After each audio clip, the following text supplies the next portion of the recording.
Hello everybody and welcome to this afternoon's live stream at Melbourne Airport.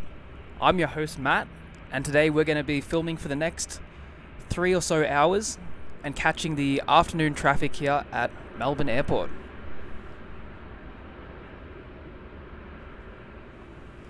So we're at the same spot that we were at yesterday on aviation videography with Sam. We're at the T4 car park. It does provide some of the best angles for runway 34, which is the active runway again here today at Melbourne.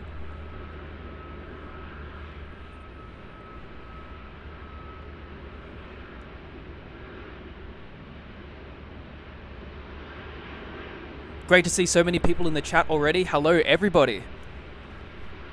Thanks for tuning in.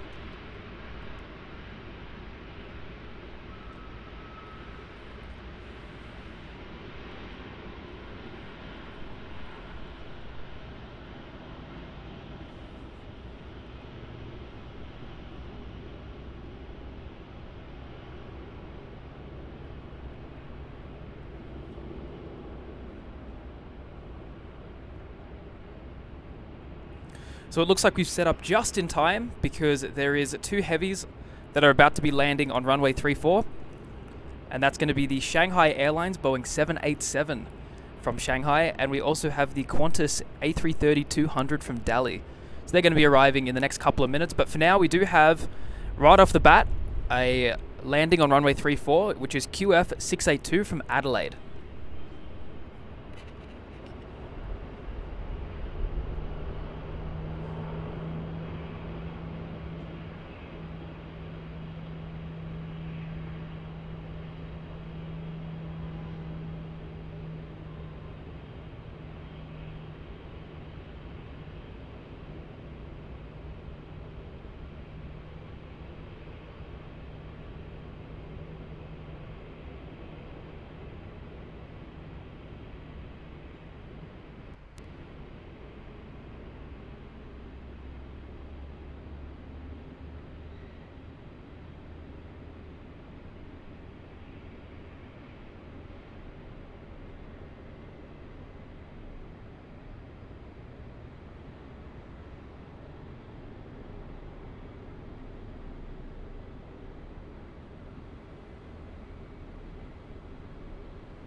It's great to all give you a live stream back from where this is all started.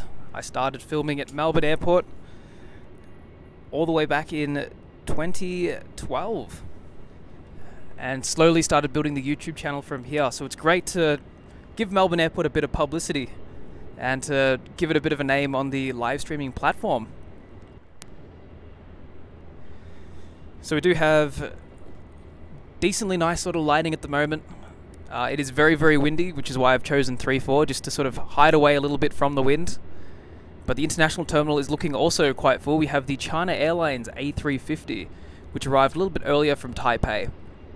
And then beside that, we have the Singapore Airlines 777 in the Star Alliance livery. And that's coming for the, I think, 4th day in a row now. And then just in front of that, there's a Jetstar 787. And they have quite a huge network in Melbourne, so I'm unsure where that one did land from. And there's plenty of aircraft around the back, like the Royal Brunei 787, which will be departing very soon to Brunei. And we also have a Cathay 777, which will be departing soon too.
So hello everybody who's just joining. Great to see so many people already in the chat.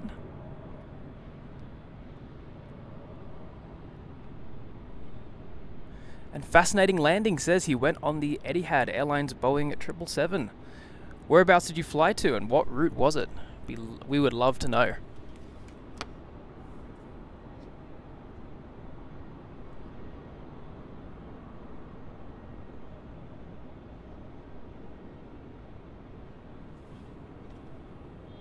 And as we can see on final approach now, we have the Shanghai Airlines Boeing 7879 Dreamliner flying as MU9343, so operating for a China Eastern flight, which currently they're doing freight flights into Melbourne, and this will be arriving now on runway 34.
Great to see them still flying here for so many years. We have now departing off runway 34, a Qantas 737-800, departing from Melbourne to Sydney as QF 430.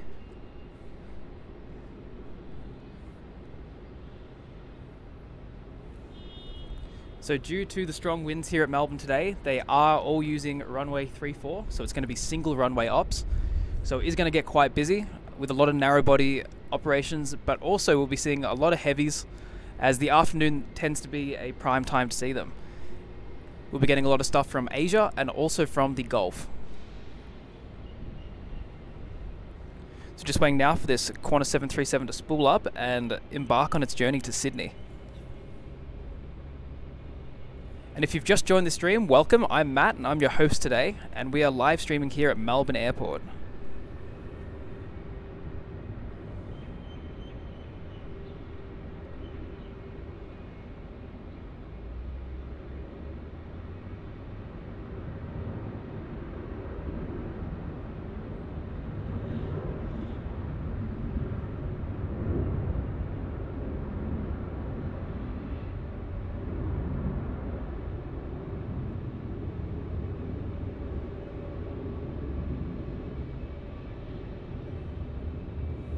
Very effortless rotation on that 737.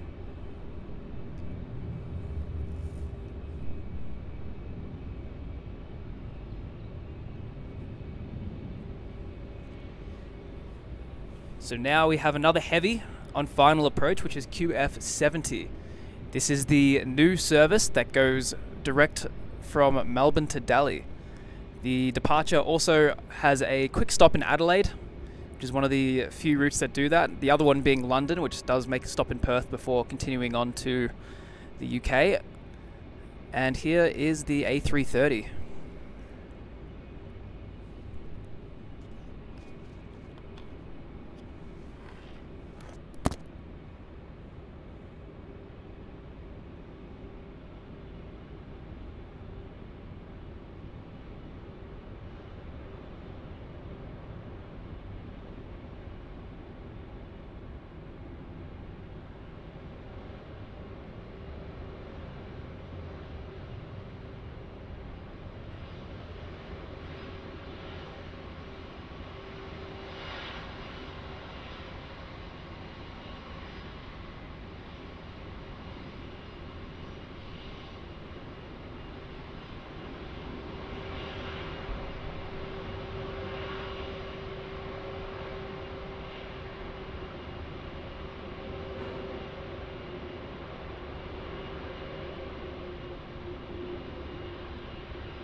Very smooth arrival by that. And great to see our good friend, Rudy, LA Plane Spotter. Welcome to the stream, Rudy. Really glad to have you here. And I hope Vienna is treating you well.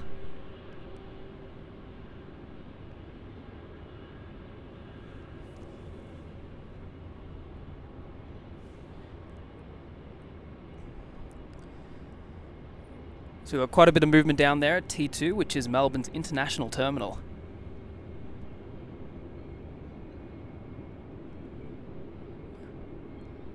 Great to see Lucy in the chat as well. Hello, Lucy and Kitty B. Great to see you too. I hope you're enjoying the stream so far. We've got a couple more hours here at Melbourne, which should be good fun, and I'm looking forward to chatting to everybody. So at the moment, we have a Jetstar A320 departure off runway 34.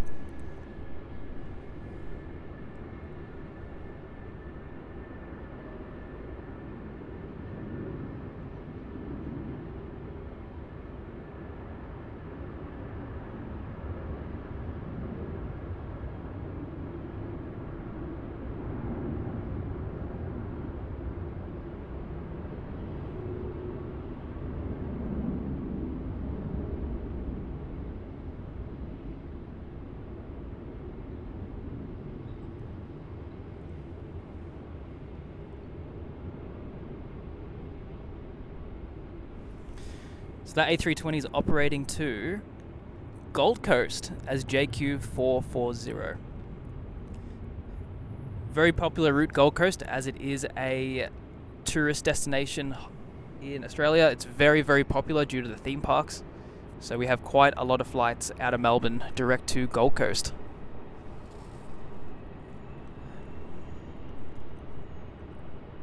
Great to see Timmy NASCAR28 in the chat as well. Really do appreciate your support on my channel and also Sam's channel, which is Aviation Videography.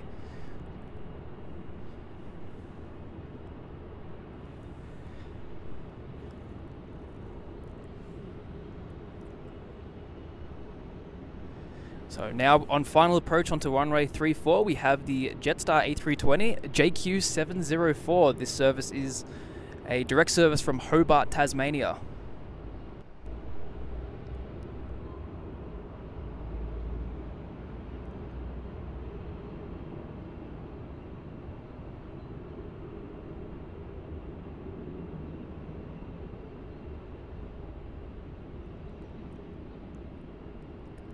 Bit of a bounce there on that landing.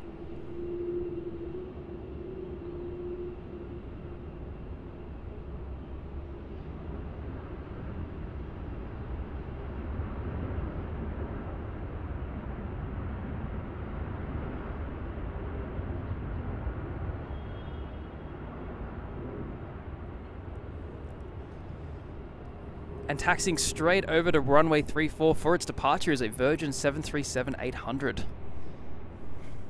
Performing one of the various milk runs to Sydney as VA849.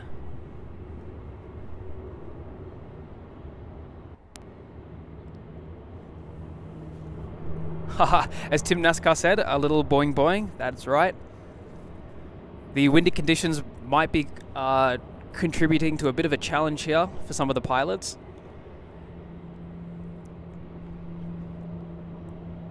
So it's currently blowing at about, I think it's about 18 knots. So it's only going to get a lot stronger as the afternoon progresses. But here's the Virgin Australia 737 departing to Sydney.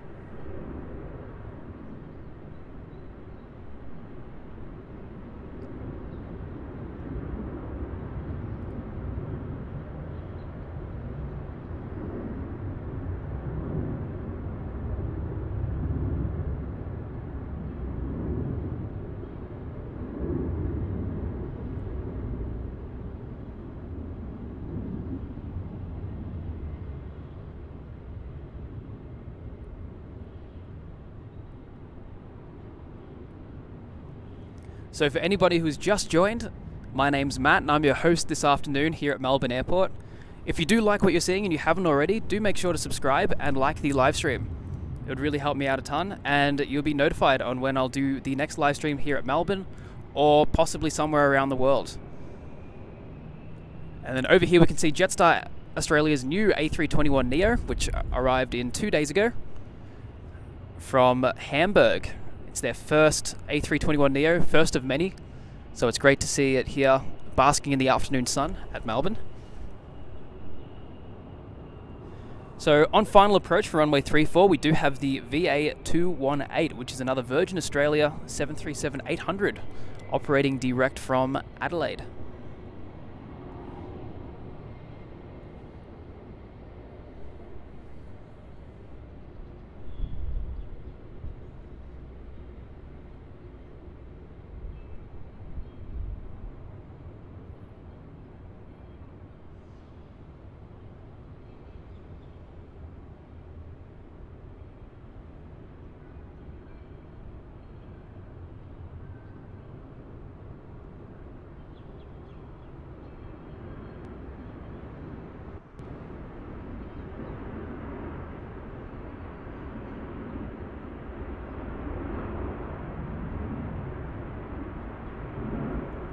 Very, very smooth landing on that Virgin Australia 737.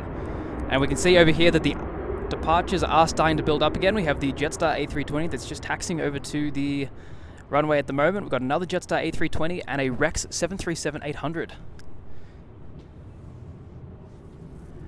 And we've got a special guest here. I'm joined by my co-host on aviation videography, Sam.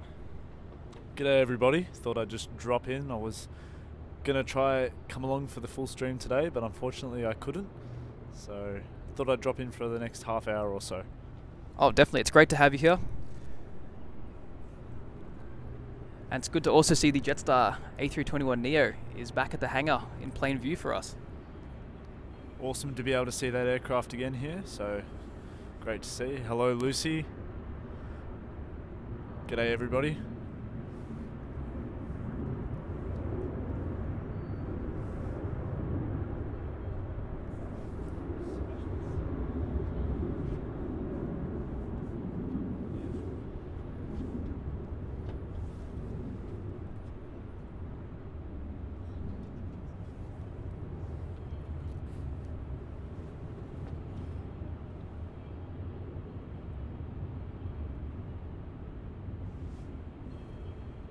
That is right, Timmy NASCAR 28. That Rex just did a turn and burn, which was great to see.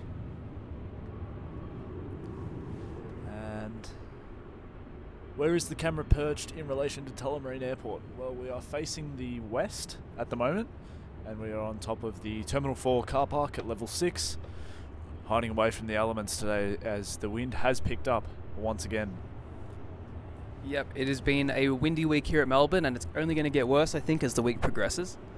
But now, holding short of runway 34, we have the Jetstar A320-200, which will be doing another milk run up to Sydney. It's JQ516. It looks like it's going to be waiting for an arrival on runway 34. And that is going to be another Virgin Australia 737-800, landing direct from Gold Coast as VA736. Some nice light out here this morning so far. Well, this afternoon, I should say.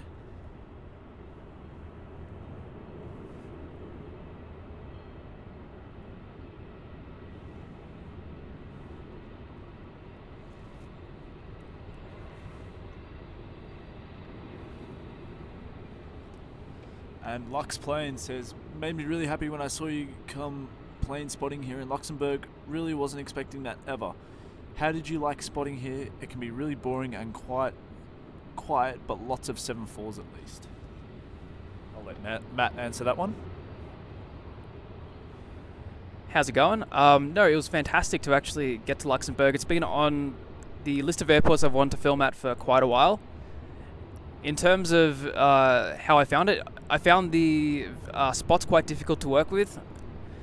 For photography, it's an amazing place. For videos, it's really hard to get a good view of the runway and not get any fence or any obstructions in the way. But the traffic was wonderful. I really love seeing all the different Cargolux 747s and being so many different special liveries as well on those Cargoluxes. It was definitely making it a lot more exciting. And we even saw the Silkway 747 pop into. So it wasn't overall a boring airport at all. I really did enjoy my time there. And there's going to be some more Luxembourg videos being published in the future, so do keep an eye out for that, as I've got plenty more footage.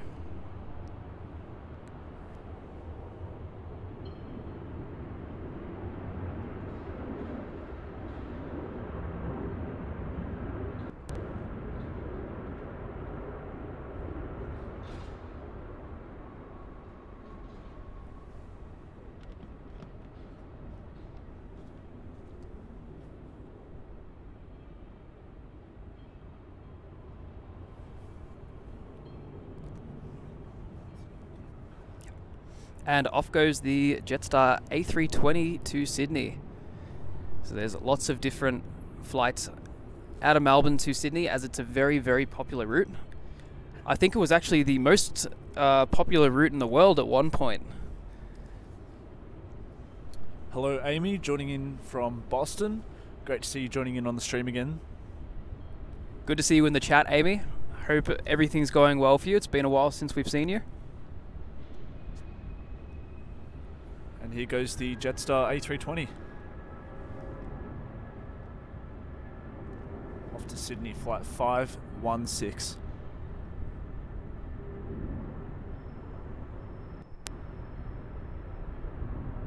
So I won't be here for too long, but Matt will continue the stream.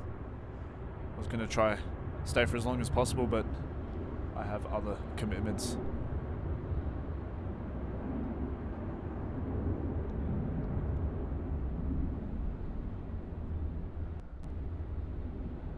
Just noticed as well, China Airlines parked up at Terminal 2. Great to see them here again. Yeah, interestingly as well, it actually landed at 11 a.m. today, which they haven't done for quite a while. Wow, Yeah. That used to be their old slots here at Melbourne. They used to land at about 11 a.m. and then sit all day and then departed about 10 p.m. back to Taipei. And Lux Plane says, also, are these live streams a new thing? Because I never noticed them before, maybe because of the time zone, but I really like the streams.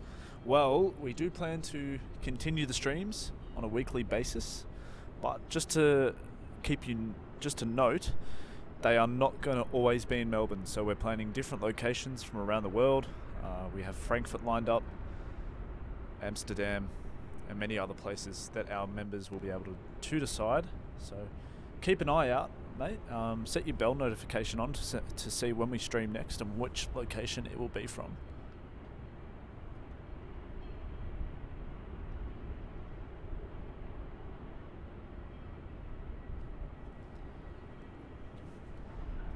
So we're going to keep the streams going on HD Melbourne Aviation and Aviation Videography. And just there on the screen is Qantas Flight 615 arriving in from Brisbane. It's a 737-800.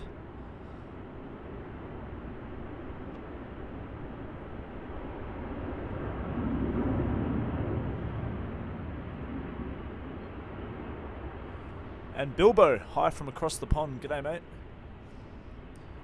Thanks, Lux Planes. That does sound fantastic. Thank you. It should be very fun, so do stay tuned.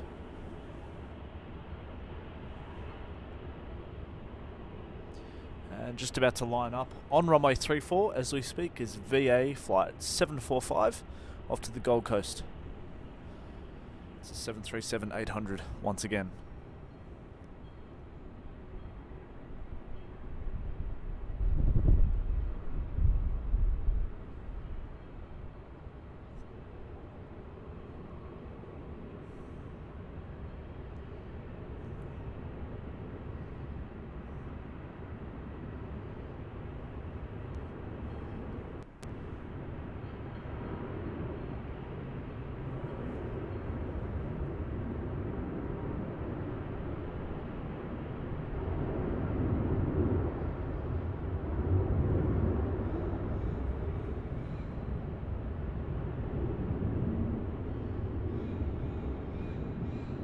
That was a very nice rotation.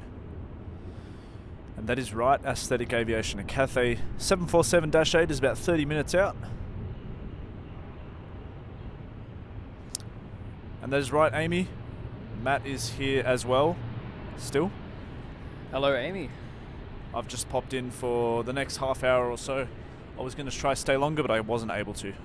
I've got some things to go and do. So Matt will continue the stream. What time do we plan to finish? Planning to finish the stream in about 3 hours time, between 5 and 5:30. We'll just have to see how the traffic is looking. I'll definitely stay until 5:30 if there's some things worth staying for. If it's looking just like the standard Virgin Australia 737s and Jetstar A320s, I might pack up at 5. But on arrival now, we have a Qantas 717, which is a rarer aircraft type in the world at the moment. And Australia and Melbourne is fortunate enough to actually see this on a regular basis. And this is operating as QF1755 from Sunshine Coast. It's wearing the special livery, which is the Discover Tasmania livery. And on the side, it's got some paw prints and the Tasmanian devil, which is a native animal to Tasmania and is also endangered.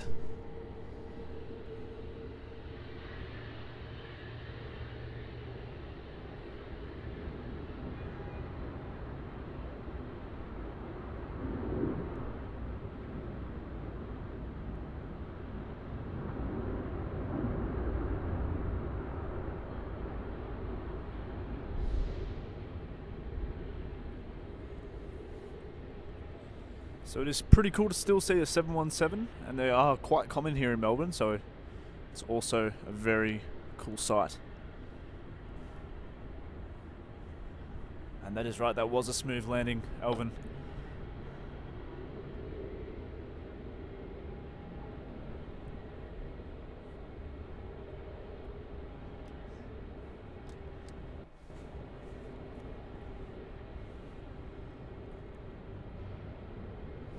Hello Sarah, thanks for joining in from Brazil. Another awesome country that I'd love to visit soon. Sao Paulo or Rio, I'd say.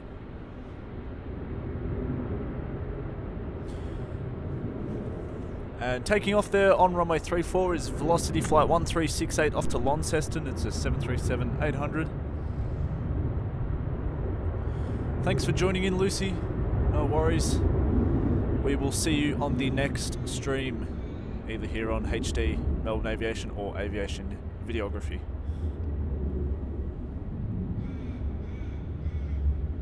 Just a quick update with the HD Melbourne Aviation channel. If you'd like to check out the new merch that just dropped last night, please do.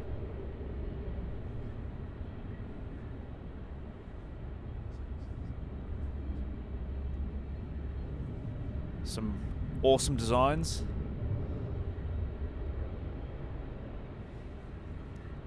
And we now have arriving on runway 34 is another Virgin Australia 737-800. And this is operating direct from Cairns, which is in the northern part of Queensland and northern part of the country. And we have Brad Ward in the chat. Great to have you watching along, Brad.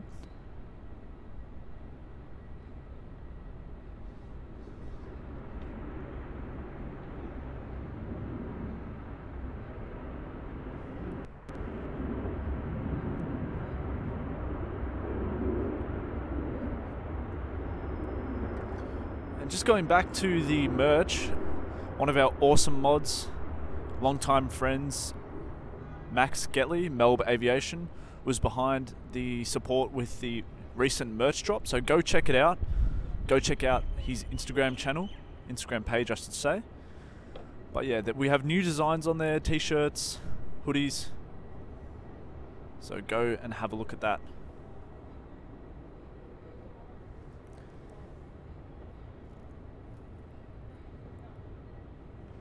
So we now have a Jetstar A320 taxiing up to runway 34 for its departure.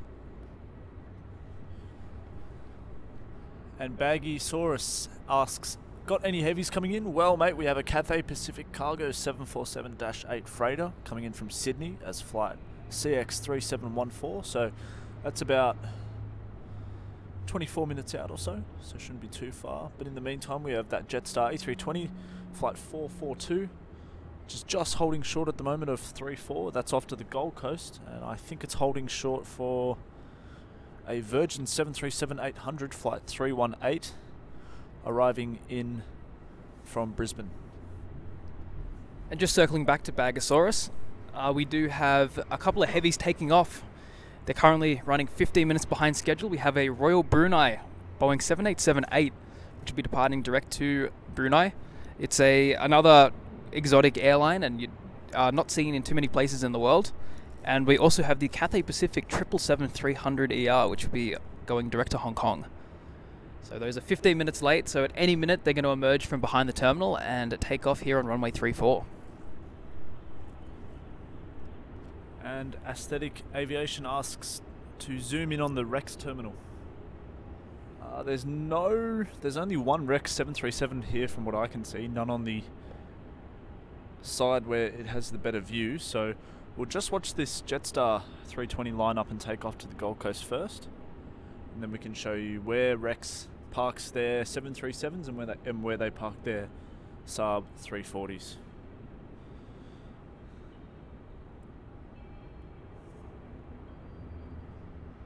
And that's a turn and burn for this Jetstar A320 off to the Gold Coast. And Adam, another day, another live stream. Thanks for your effort, boys. Appreciate the support, Adam. Matt's got this one today.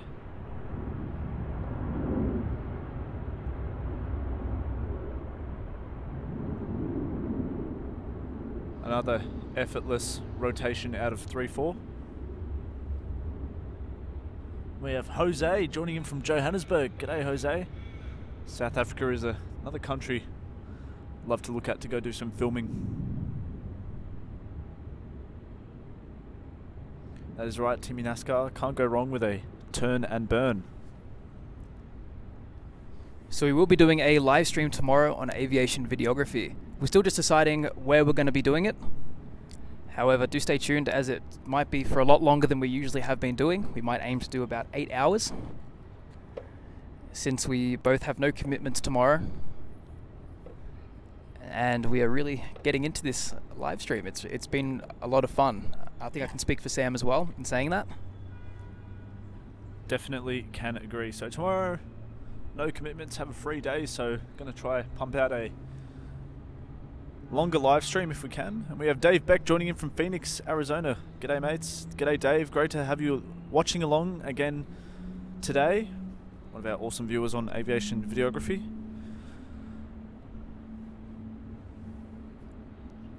So I can hear in the background, I'm not sure if the mic is picking that up, but we have the GE90 startup, which will be the Cathay Pacific 777 that I was talking about just before.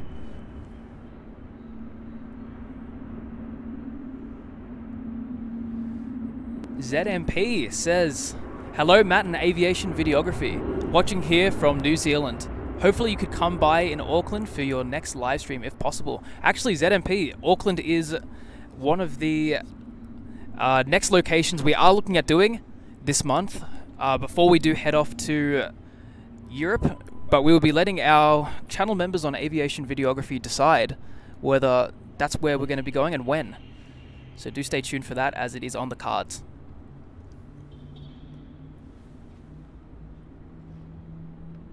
Dave Beck, love the show and love the great effort you mates put into the show. Well, thank you, Dave, and enjoy Qantas Flight 620 on runway 34 off to Brisbane, another 737-800.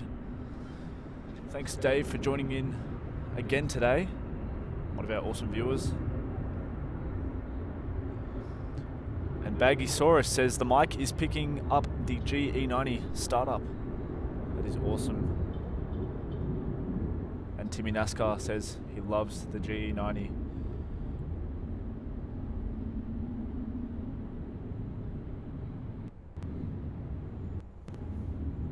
And Brad Ward voted for Fargo in North Dakota. Well, Brad.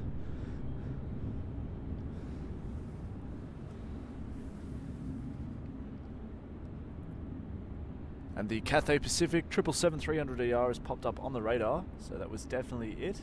Flight 104 back to Hong Kong.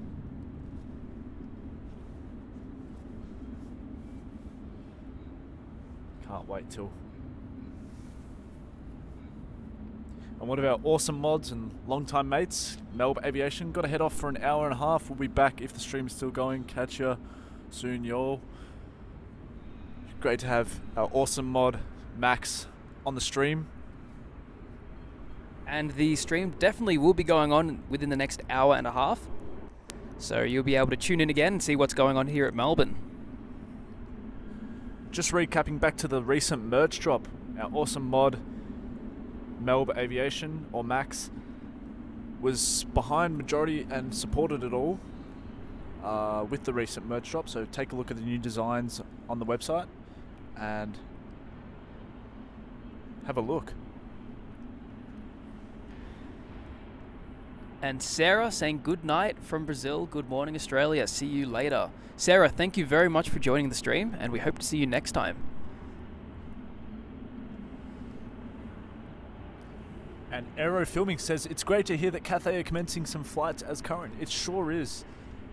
I have missed Cathay and their 3 daily flights in Melbourne, sometimes 4. It was great to see them back. And now that transiting has opened up in Hong Kong, so you can transit through Hong Kong, you can still enter Hong Kong as well, but you just have to quarantine for 7 days. So I can imagine when they scrap the quarantine, the flights will continue to pick up. And I also hear that they're reactivating a lot of their aircraft that they have stored in the centre of Australia in Alice Springs. So it's a slow process, but they're starting to bring back some more 777s and 330s out of the desert. And ET says Cathay Pacific Cargo 747 15 minutes out. That's correct. It is 15 minutes away, coming in from Sydney. So we'll definitely get a nice shot of that arriving on runway 34. And as Sam mentioned, yes, it's great to see Cathay Pacific back in Melbourne. And also today is the first day of their 777 upgrade. They currently offer 4 flights a week out of Melbourne. And it has recently been with A350 900s and 1000s. But today is the first day of all 777 operations. So we do wish Cathay luck. And with the transiting, I think they're going to do very well again out of Melbourne. Very true, and it's definitely great to see. And Baggysaurus asks, what is the current temperature in Melbourne? Well, that is a good question. I'll have a look right now for everyone.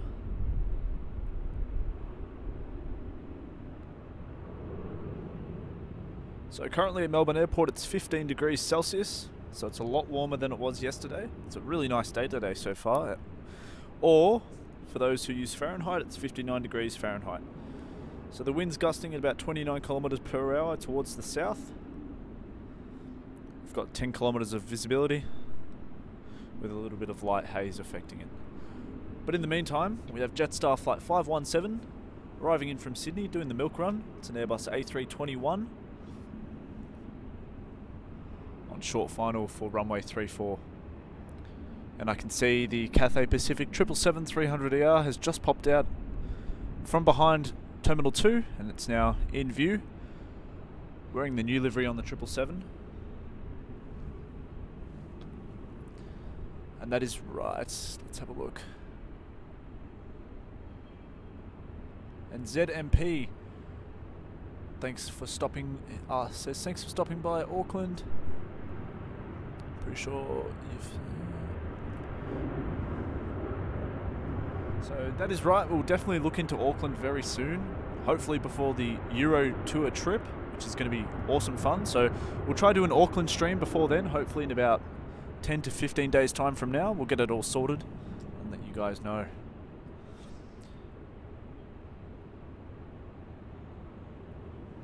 And there is the Cathay Pacific 777-300ER just popped out from behind Terminal 2, so it's now in view.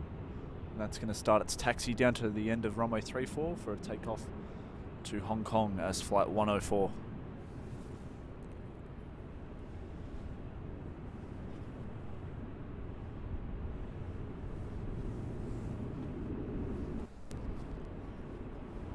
No, Brad, that is you didn't hear that right. We are going on a Europe trip. It's the Europe tour, as we like to say. So it's going to be for about just under a month. We're going to be streaming from various locations in Europe. And LA Plane Spotter, our good friend Rudy. This is great. Thanks, Rudy. Hope you are enjoying your trip in Austria. Sure does look great fun from the photos I have seen.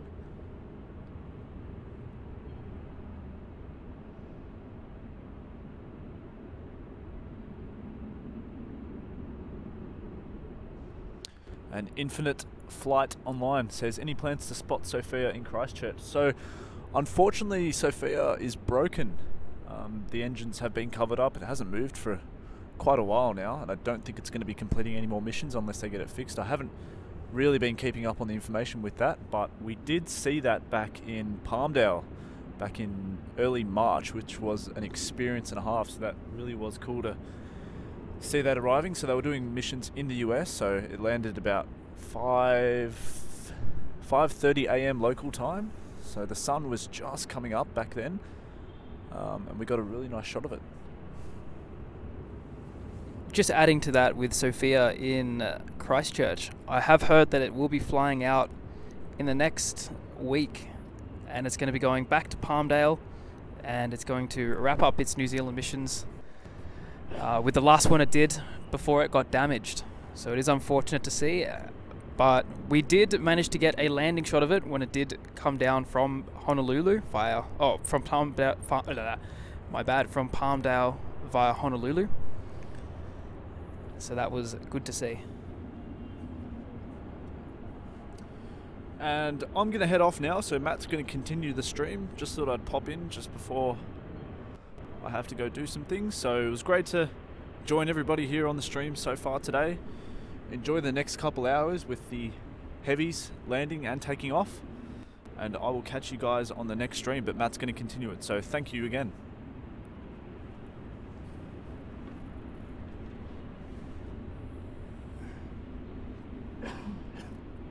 And Baggysaurus says, you guys should try Frankfurt Airport if you ever get the chance. Yes, Frankfurt Airport is definitely one that we're going to be streaming at on our Europe trip, and we both are looking forward to that very much. So taxiing up runway 34 now, we have the Cathay Pacific 777. The recent upgrade from the A350. So it's great to see another 777 operator here at Melbourne.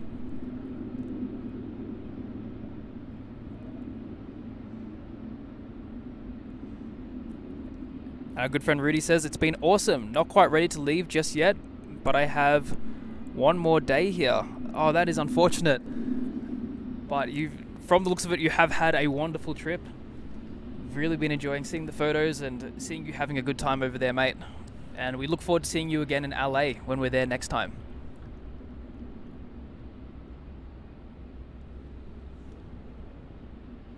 And Lux Plane says he's going to be heading out as well, as it's almost 7 a.m. there in Luxembourg. Thank you very much for tuning in. We are glad that you popped by and you're enjoying seeing what's happening on the other side of the world, and we'll see you on the next one.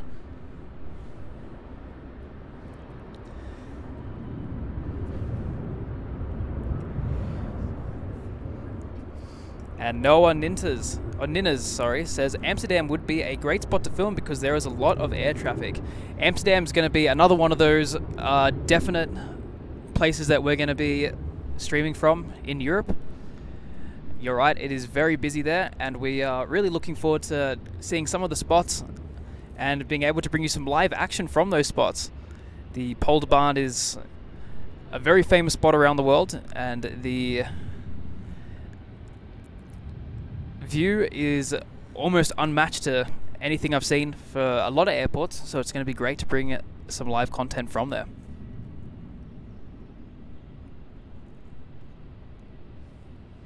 And JZNSNB asks, how was your experience in Louisville? I found it a little bit difficult. It was not easy to find a clear view, and the clear view I did find, I got told off by security, and I had to locate elsewhere. I did a lot of filming through the fence, and I also went to one of the terminal car parks to get some of the shots. But the traffic itself was wonderful. It was pretty cool to see a string of about 3 MD-11s in a row on final approach.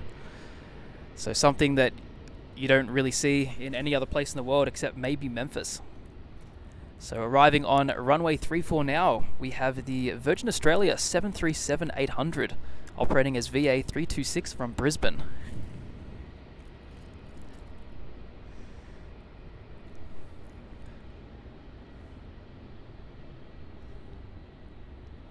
So it's doing another one of the various milk runs here in Australia. The Melbourne-Brisbane route is incredibly popular, and there's plenty of flights every hour that connects the two big cities. And it looks like turning just onto finals for runway 34 is that Cathay Pacific 747-8, which is a direct service there from Sydney.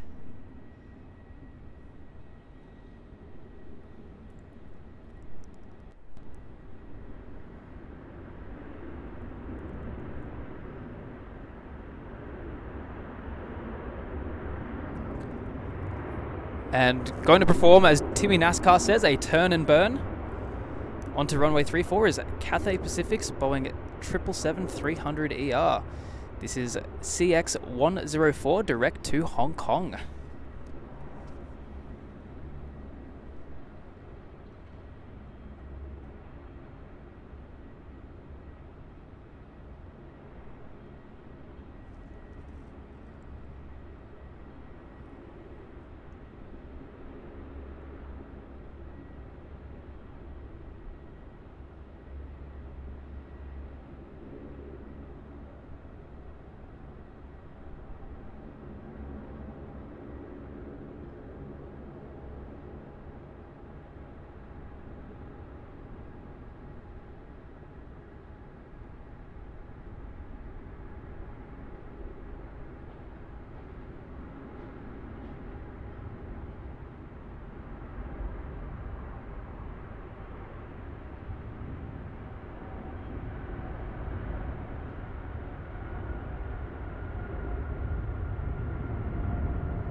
A nice steep climb on that 777.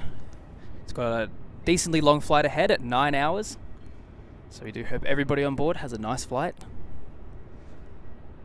And now on final approach onto runway 34 is the Queen, the Cathay Pacific 747-8F. This is operating as flight CX-3714. And it is one of 3 747 operators we still see here at Melbourne, the other 2 being Atlas Air and Singapore Airlines Cargo. So it's nice to still be able to see the Queen here at my home airport.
So to everybody who's just joining, I'm Matt and I'm your host today at Melbourne Airport. And we're here at the T4 car park filming some afternoon arrivals and departures off runway 34.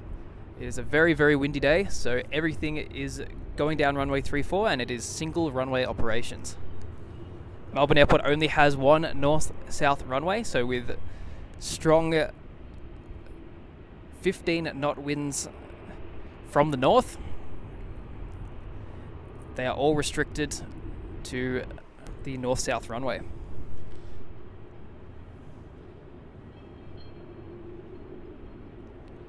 And we have our good friend Kevin from Airline Videos joining the chat. Hello, Kevin.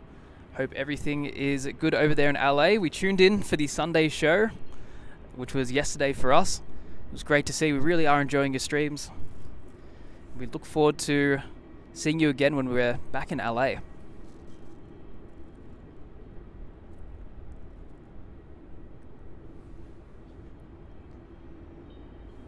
And here we have a Rex Saab 340 departing off runway 34.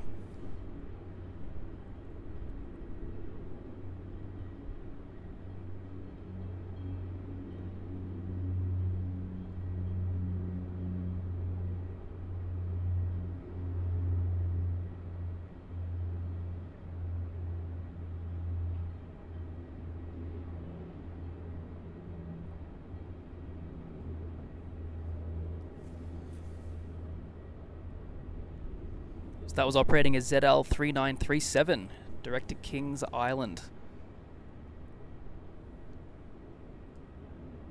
So we can see the Cathay 747 going just past the international terminal over there. It should make a U-turn and then taxi right past us as the freight apron is just here in front of the T4 car park.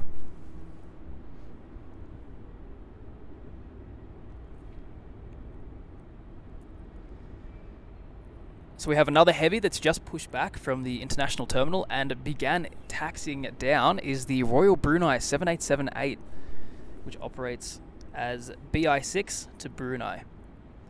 Again, it is a very exotic airline and you won't be seeing it out of London, or you won't be seeing it anywhere out of London, Dubai, Melbourne, and a few countries in Southeast Asia like Hong Kong, Singapore, Kuala Lumpur, and I also believe Jakarta.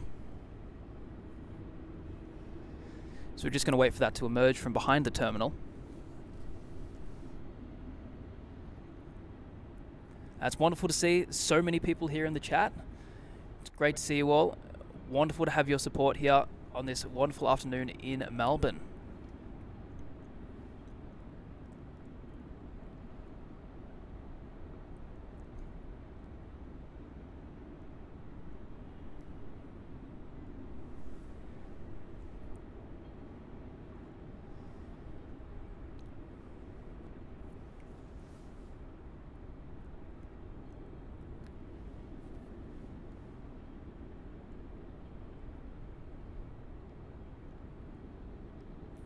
So just catching up a little bit on the chat here.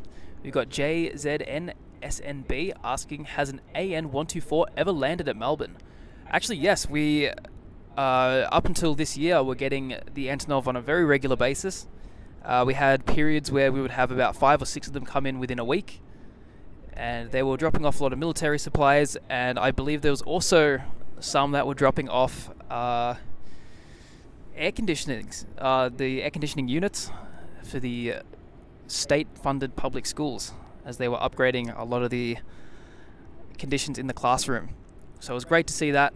Good to see us benefit, or us spotters benefit from the government's funding there. And we have a Qantas Link -8300 arriving from Devonport, Tasmania.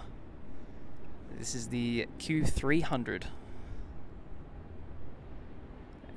And up until the pandemic, they were incredibly rare here at Melbourne, and they tend to stick north in Sydney and Queensland for the short rural runs that they have over there. And Melbourne have got the Q400s almost exclusively. But now with the COVID pandemic still causing a little bit of a shake-up here in Melbourne, we do have a lot of the Q300s. They're doing a lot of the Tasmanian runs, which is great to see.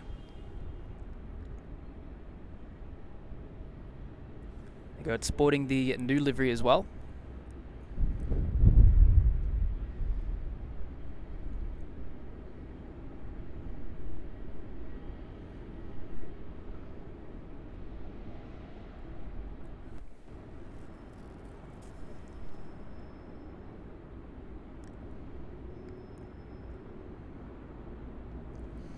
And Aero Filming says it's great to see the Queen still in action, even though not a lot of operators use it anymore.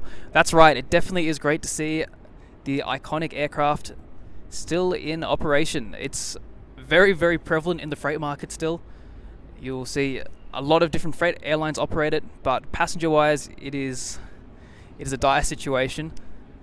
We thankfully have Lufthansa and Korean Air that are still flying the 747-8s, and they're going to be flying them for quite a while still. And I do believe Air China as well is also planning to fly theirs for quite a lot longer as well. So arriving in now on runway 34, we have the Rex Saab 340. I do apologise, there's a bit of a focus issue there with the camera. And this is arriving from Mildura.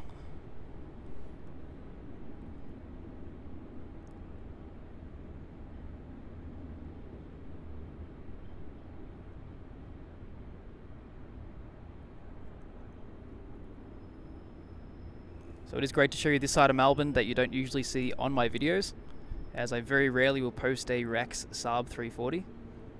I tend to usually have compilations just focused around heavy aircraft and foreign airlines in particular, as they, from a spotting standpoint, are a little bit more interesting, because when you do spot in Melbourne all the time, you see a lot of these Rex Saabs, and they do lose their charm.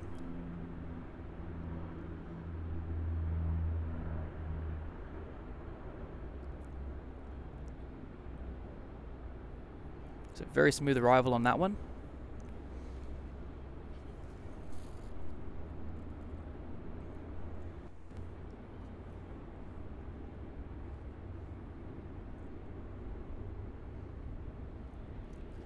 And over there we still have that Jetstar A321 Neo, which is going through some inspections at the moment. It's just been delivered, with more coming very soon too. It's great to see it's also wearing that new livery, which it's great to finally see it in person. I've seen a lot of concepts about it, and safe to say the orange really does pop, especially in the sun like it is now.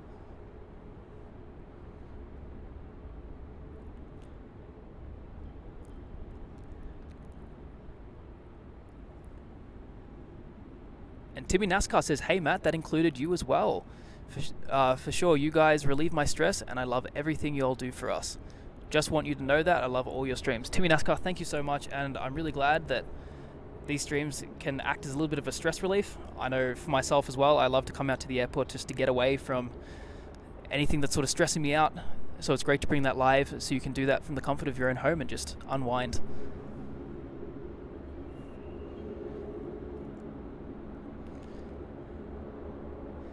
Asad Kamran asks, would you ever consider doing a night live plane spotting watch along?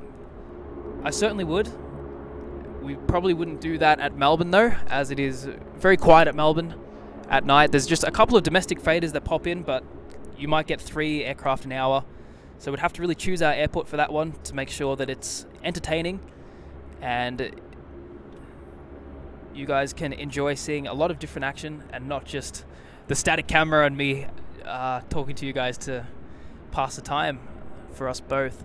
And we have my good friend Sean, Australia Aviation, who is in the chat as well. Great to see you, man, and I hope everything's well on your end. And yes, Melbourne is Melbourne. You haven't missed out on anything out here. But we do have the Cathay 777-300s, which have just started their services here at Melbourne, the upgrade, which was talked about, I think it was talked about for July. However, it's just started today. So now we have a Rex 737 landing on runway 34.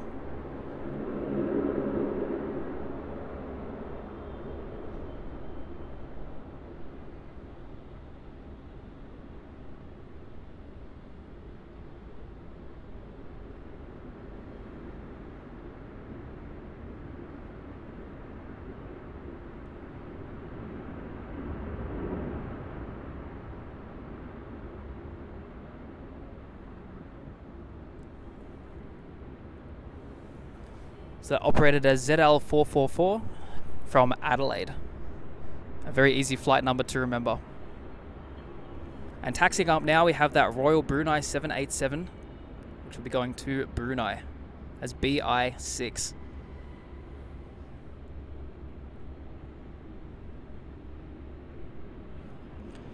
That's right, Sean. Slowly but surely things are getting better.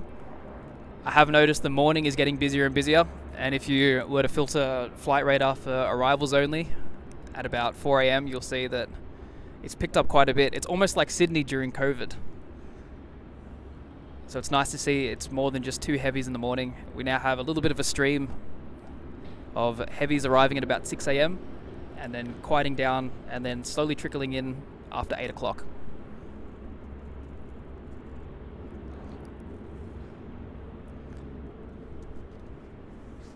That's right, Brad. Royal Brunei, one of the more exotic airlines here in Melbourne. And it's great to see that they haven't stopped services, as I was expecting them to during the whole pandemic. But they've remained loyal to Melbourne, which is really, really cool to see. So here it is now, taxiing up to runway 34.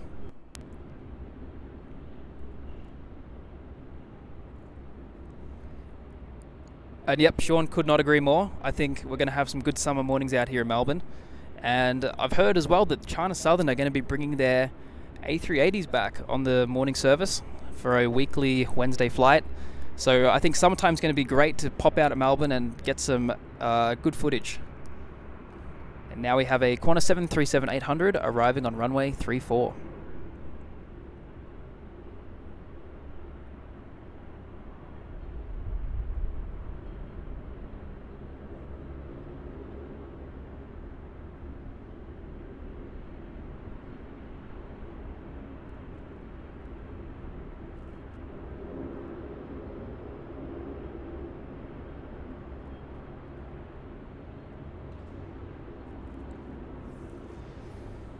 That was the Qantas 737 arriving from Sydney as QF 439. And we also have the Cathay 748 finally taxiing back to the freight apron. It's been hanging around the international terminal, waiting for some traffic to clear off the taxiways before it can make it over here.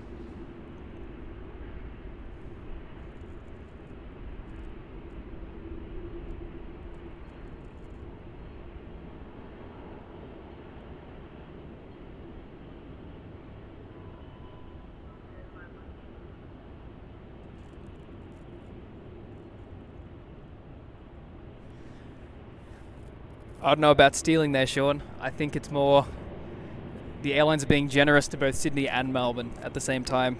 There's been upgrades to Sydney and upgrades to Melbourne. Either way, great to see. So now we have that Royal Brunei 787, which is about to embark on its 6-hour journey to Brunei as BI6.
Yeah, it is unfortunate that Sydney did get that Qatar A380 over Melbourne. However, it's good to see one in Australia as a whole, nonetheless.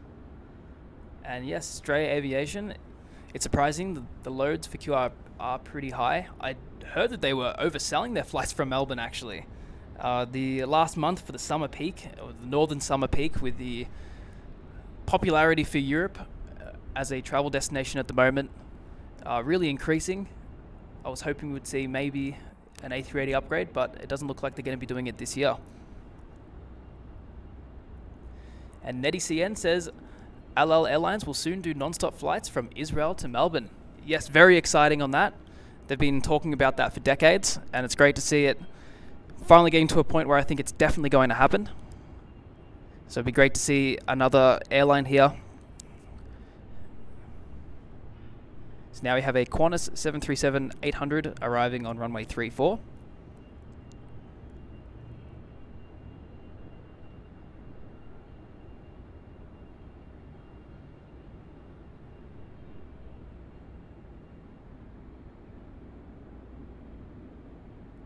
Very, very smooth landing on that one.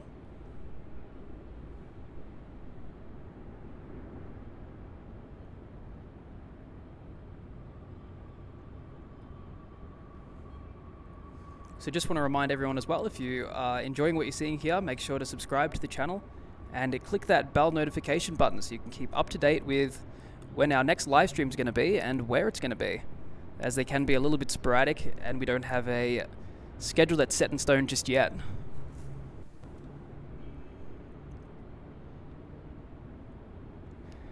I couldn't agree more, Sean. I could not agree more. We want the mighty Tangent Airlines back here in Melbourne. They are the legacy airline, and I would love to see them back on their afternoon arrival and departure.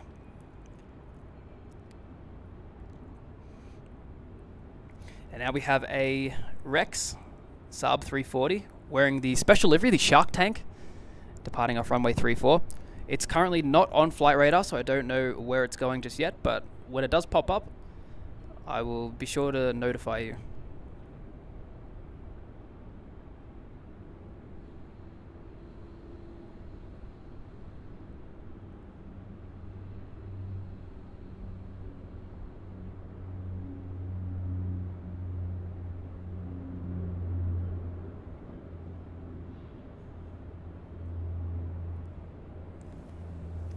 So it's just popped up now, and that is ZL3682 going to Mildura. One of Rex's most lucrative regional routes here from Melbourne. Now we have another arrival on runway 34, which is JQ571 from Brisbane. Another very popular route here at Melbourne. And you'll see many flights from the big domestic players here at Melbourne. The Rex, Jetstar, Qantas and Virgin operating at least one flight per hour to Brisbane. So it's nice to see.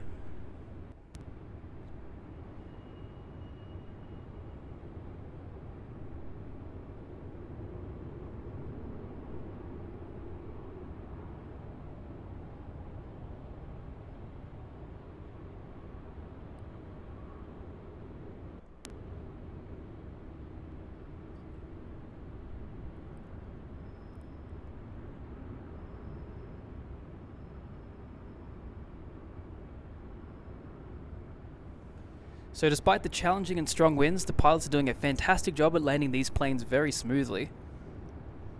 I was expecting to see a lot more bounce, but hats off to all of them. And we have another 717 on final approach for runway 34, operating as QF1519 from Canberra. So it is another rare aircraft type around the world at the moment, with only, to my knowledge, 3 operators that are doing commercial services, which is Qantas, Delta and Hawaiian. So we are very fortunate to be able to see this aircraft on a daily basis.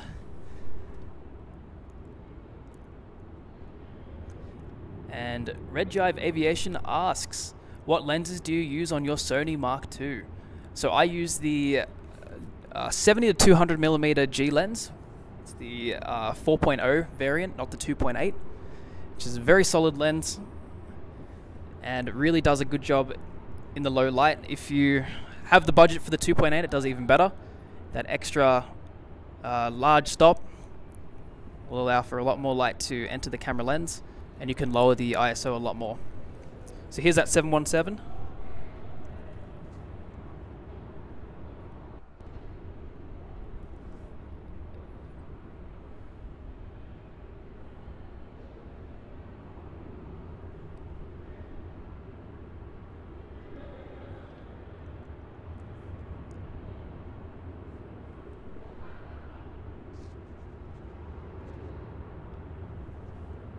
Good to have my friend Nathan joining the chat.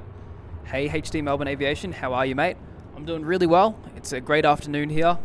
Nice and warm, and the T4 car park is blocking out all the wind, which is just fantastic. So it makes live streaming here very, very comfortable. I hope you're doing well on your end as well, mate.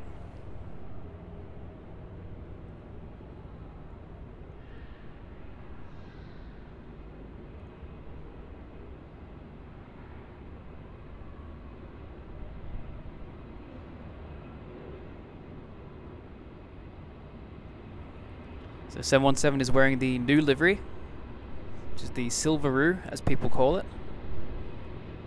I personally think it looks really nice on the 717. It looks very, very neat.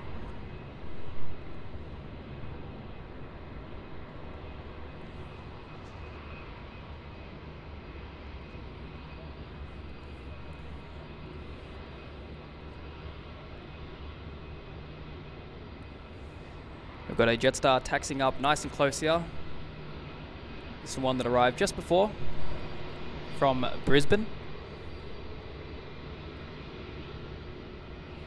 And one of the cool things about the T4 car park is you do get right up close to the gates of Jetstar. So you get them taxiing right towards you and then making a quick right turn to their gate. It's a very nice angle.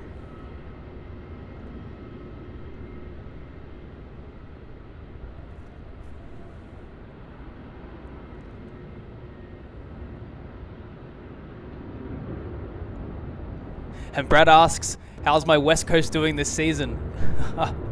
Honestly, I'm not too sure. I haven't really been following along with the footy.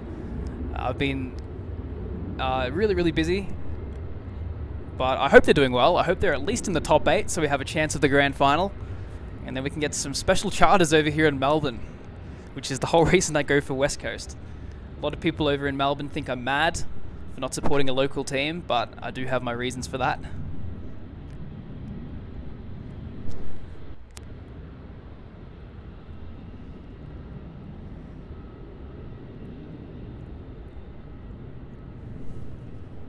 So on final approach now for runway 34, we have a Qantas Link Dash 8 Q300. And this is going to be arriving from Mildura. So it's competing with Rex with their Saab 340s on that route.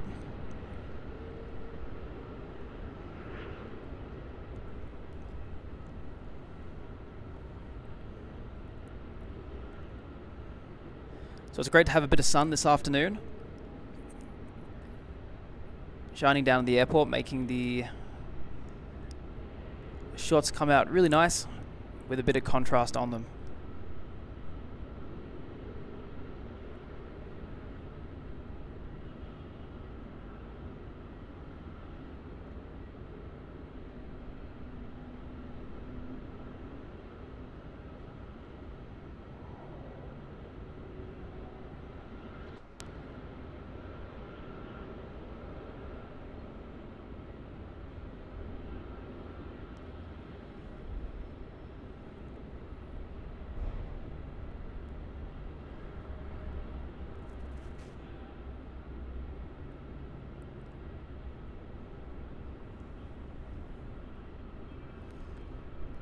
Another Qantas Link aircraft wearing the new livery. So slowly but surely that old one is being phased out and becoming less and less common.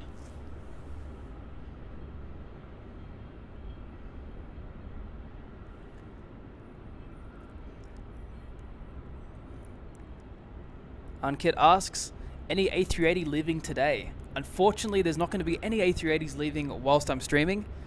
Our next A380 departure will be at about 9:30 p.m. So it's going to be in about 6 hours time from now, I think. So it won't be there for that.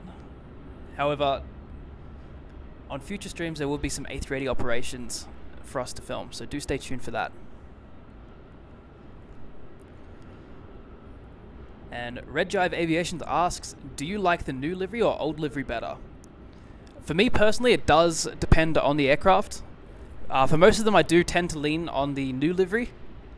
At first, I wasn't a huge fan of it, but it has grown on me a lot, and I do think it looks quite sleek, especially on the A380. However, I do actually prefer the old livery on the 737s. So arriving on runway 34 now, we have the Jetstar A321 flying in from Brisbane as a JQ565.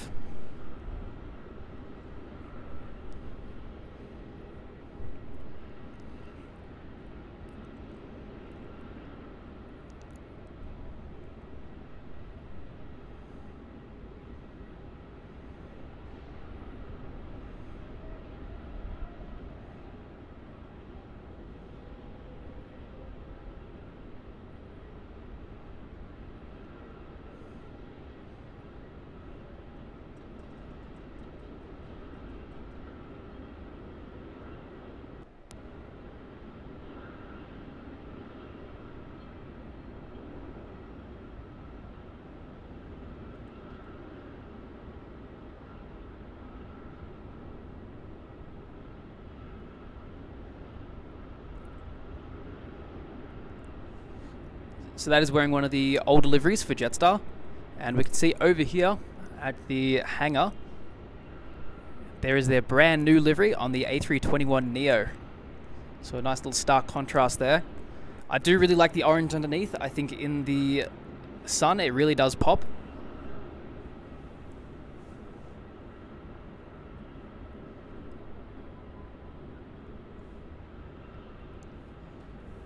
And Assad says, it's hard to believe pre-COVID Melbourne had the Etihad, Qatar and Emirates, Singapore and Qantas A380 type present.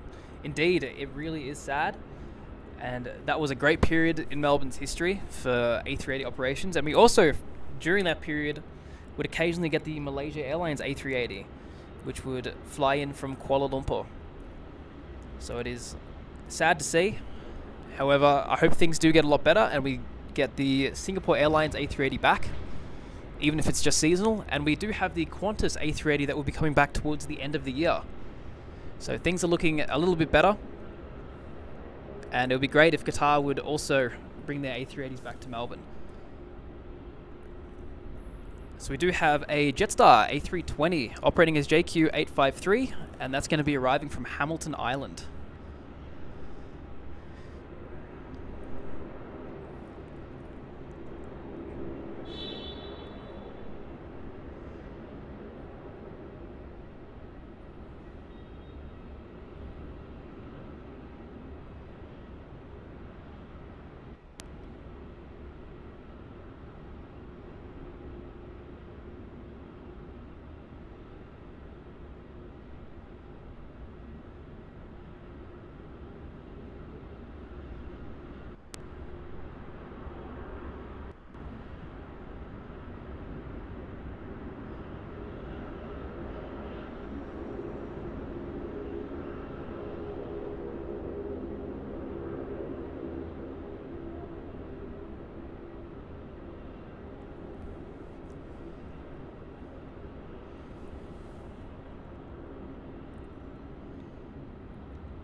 So on final approach now, we have one of Qantas's international flights between Melbourne and New Zealand. We have QF178 arriving in from Queenstown, which is on the southern end of the island.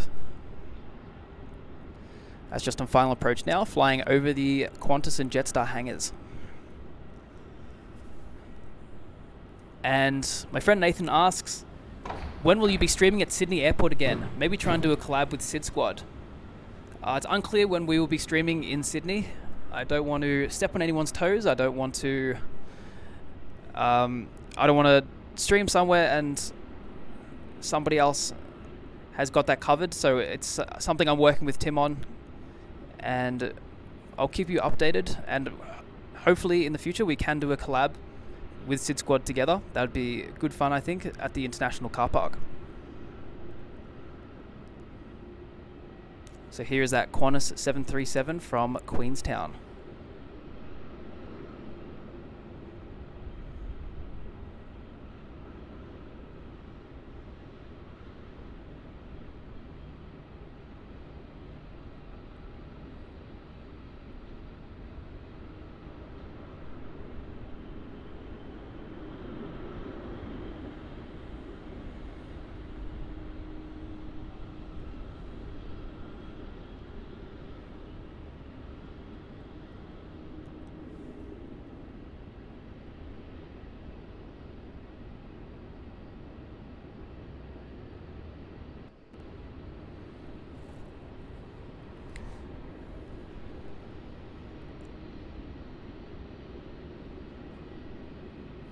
You sure can get a close-up of that A330 parked at the Qantas hangars over there. And sporting the older livery. Unfortunately, there is one of the freight sheds and storage facilities that's blocking some of the plane, but hopefully there's enough of it there you can see it.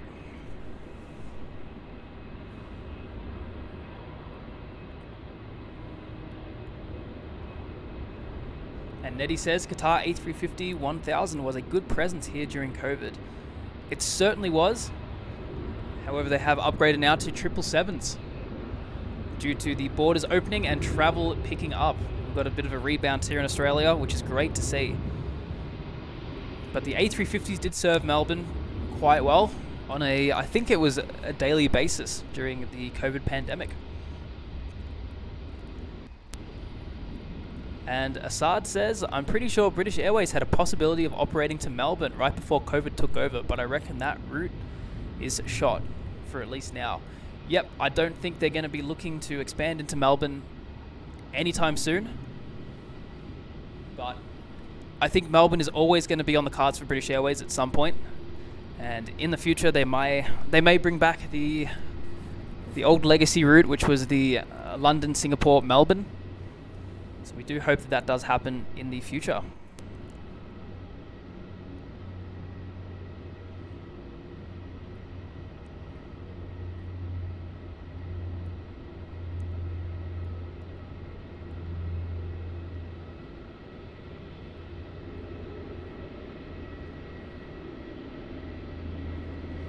So just as a little bit of a reminder, I do want to say that if you're enjoying what you're seeing here on the stream at Melbourne Airport, do make sure to subscribe and click the bell notification so you can be up to date with where we're going to be live streaming next. There's not a schedule that's sort of set in stone at the moment. So in order to keep up with what we're doing and where we're going to be, do click that bell notification. I want to thank everybody for tuning in and enjoying the Melbourne afternoon rush with me. And now, arriving onto runway 34, we have another Jetstar A320. And I'll find out in just a moment where this one is flying in from.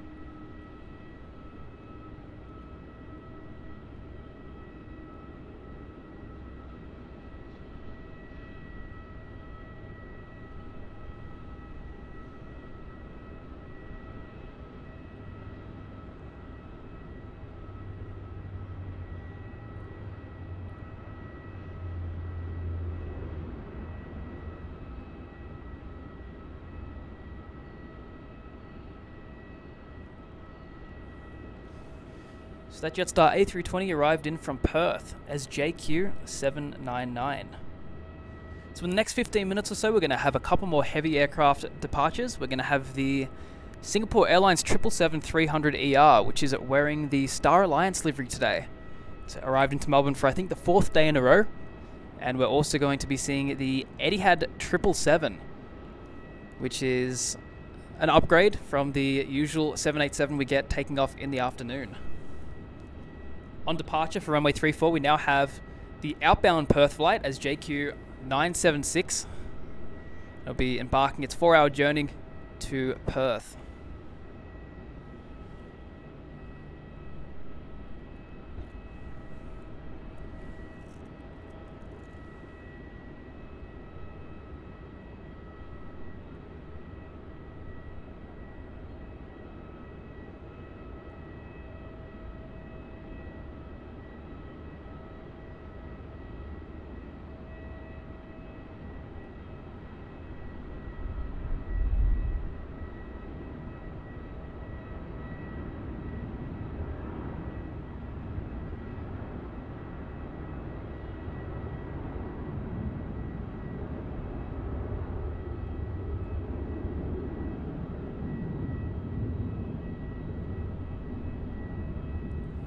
Very effortless rotation there.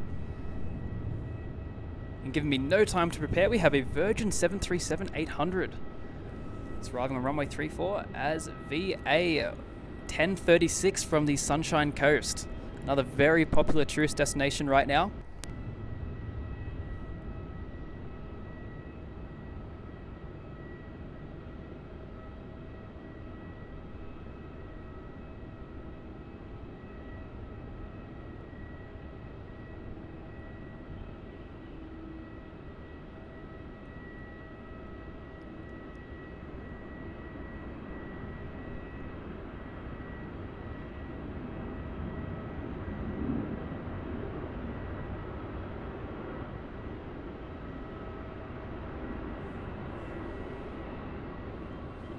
So taxiing up for a runway 34 departure, we have our next heavy, which is the Qantas A330.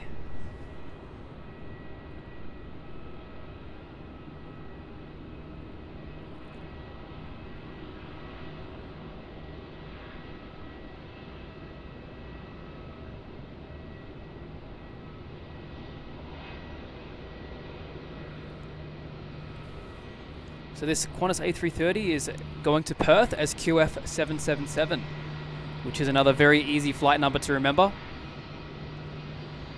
And it looks like it is going to take the short exit onto runway 34, unless at the end of this taxiway here it decides to take a left turn. And then following close behind that, we have a Qantas 737-800. And that one is going to be departing to Adelaide as QF685. But before that, we also have another arrival. And as you can tell, Melbourne is quite busy when they're using just single runway operations. And the arrival is a Qantas 717, which will be arriving from the Gold Coast as Qantas Link 1749. And there it is there. So it is definitely a rarer aircraft type. And here in Melbourne, we are very fortunate to be seeing these on a very regular basis.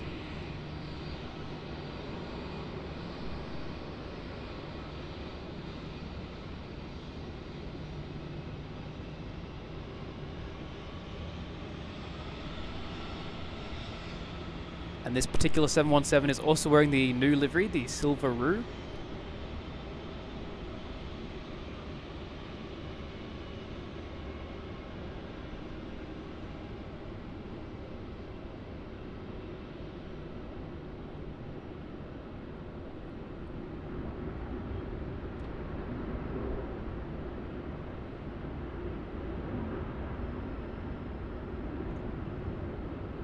And sparing no time is that Qantas A330 to Perth, which is taxiing direct to runway 34 now as we speak.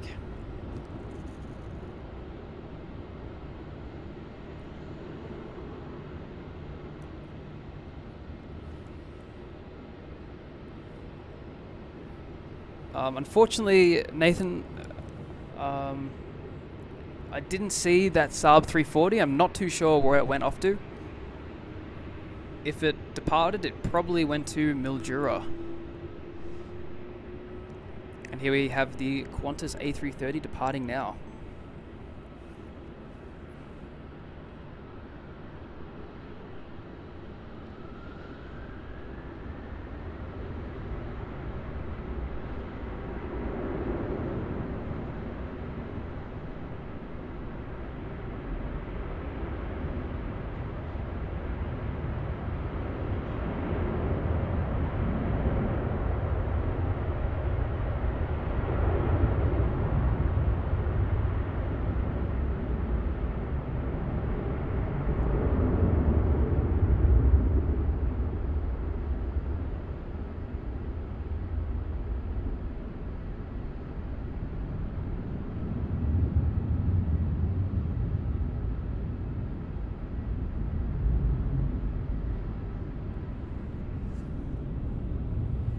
Another very effortless takeoff there. So we have taxiing over to runway 34 now is another Qantas 717, which is wearing the special Discover Tasmania livery. It's great to see that.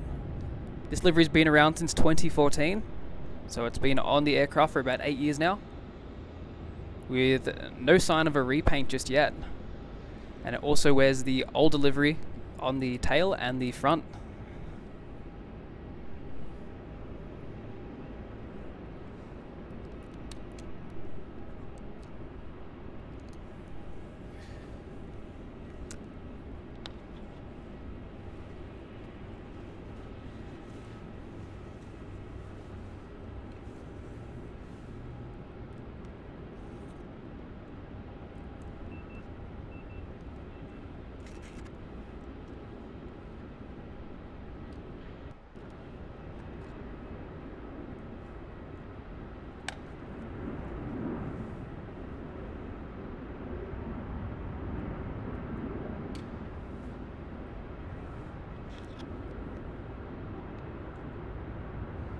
So over here towards the right, we have the Singapore Airlines 777-300ER that's wearing the Star Alliance livery, operating as flight SQ228 direct to Singapore. Is now pushing back and will slowly progress over to the far end of runway 34 for its departure in the next couple of minutes or so. Great to see our good friend and moderator, Max, Melbourne Aviation, is back in the chat.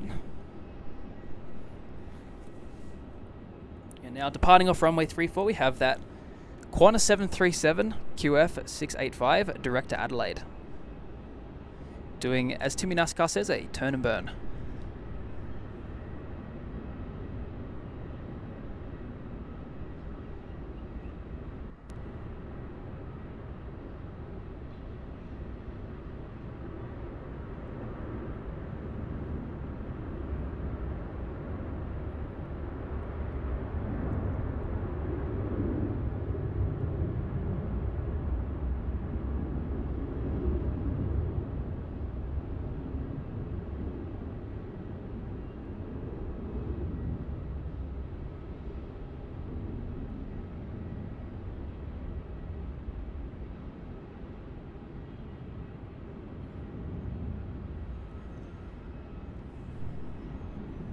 A wonderfully effortless takeoff there.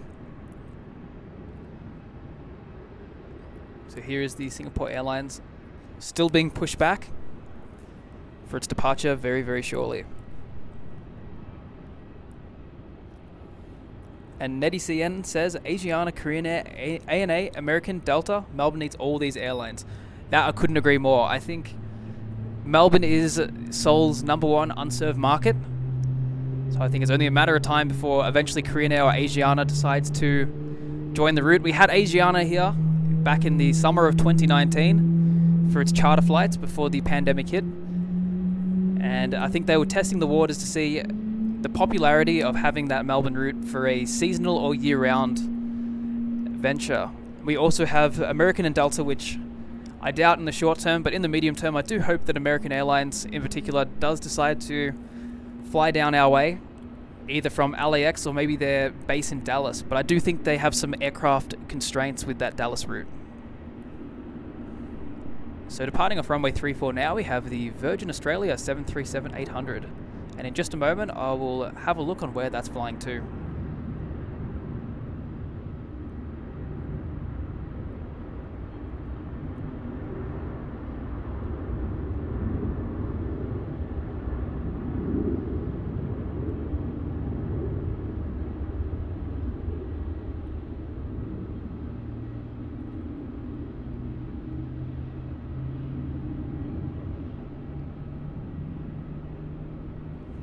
Beautiful to see it flying over those mountain ranges.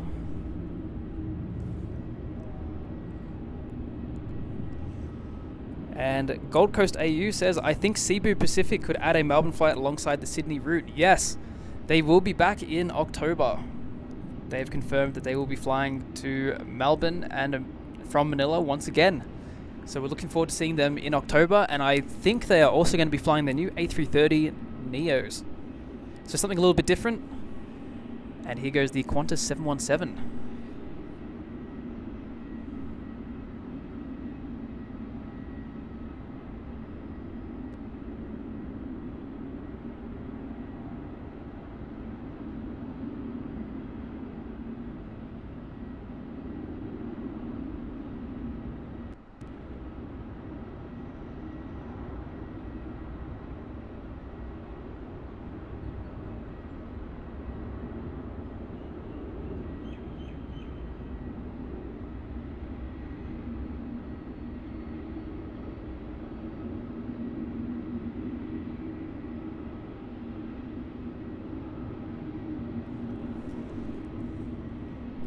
So that 717 was wearing the special Choose Tasmania livery, which has been on the aircraft for a number of years now. And it was flying out to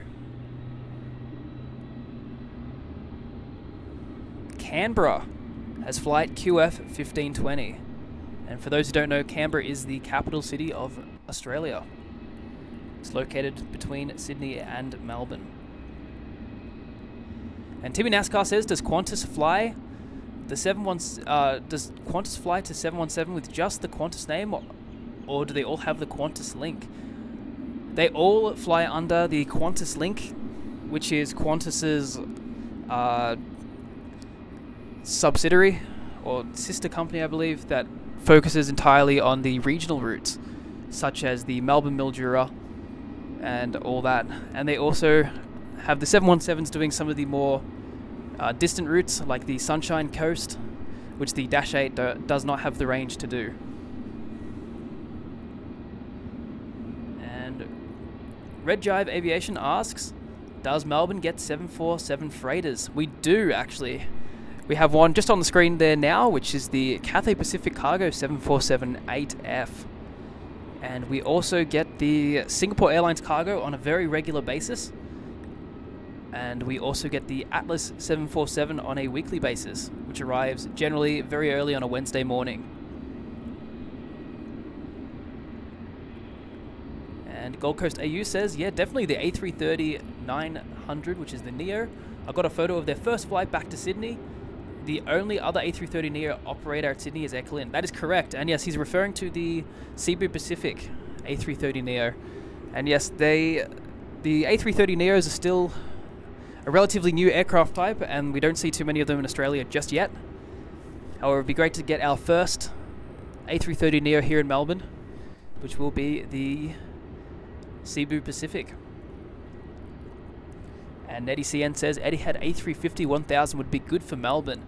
I definitely do agree. I think it is a very suitable aircraft type, especially if they're wanting to do their double daily services once again. I think a mix of a 777 and an A350-1000 would be perfect for the demand, but we'll see what happens in the future when they start flying them again.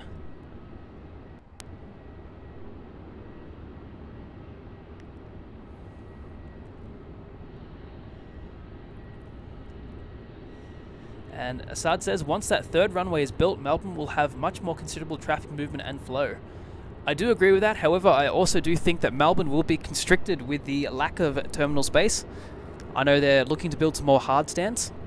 However, I think their limiting factor, especially with the international side of things, will be the gate numbers.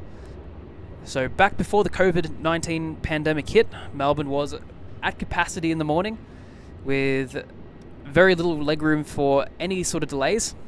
If a plane was late to take off, they unfortunately would cause a chain reaction where some planes would be waiting for hours for a gate due to the delays just building up and building up.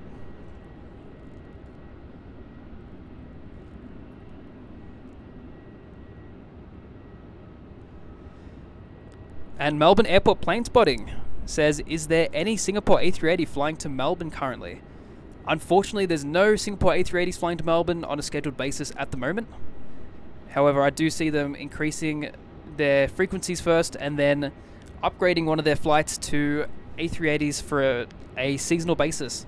So I think the summer period might get the A380s again on SQ217, which is the night service, just like they used to do in the past. It's good to have another local here in the chat and watching the stream.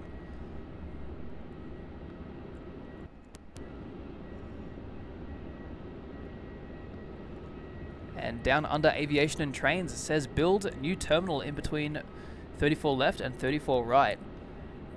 I think at some point they're just going to have to do something like that. The master plan, I believe, says that there's going to be no facilities down there and they're going to expand it all around where the current facilities are. But we'll just have to see how that goes.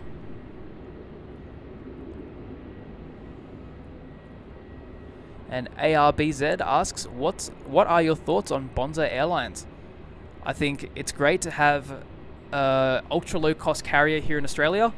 We do have the cheap alternative, which is Jetstar, but I do wish Bonza luck, and I hope that the routes that they're going to be doing will give them some success, and I hope that they're able to continue to expand out of Melbourne and out of Avalon, and that the business model that they are going to be using also works here in Australia like it does in Canada. We've got here the Singapore 777-300ER, which is now taxiing out to runway 34 for its departure.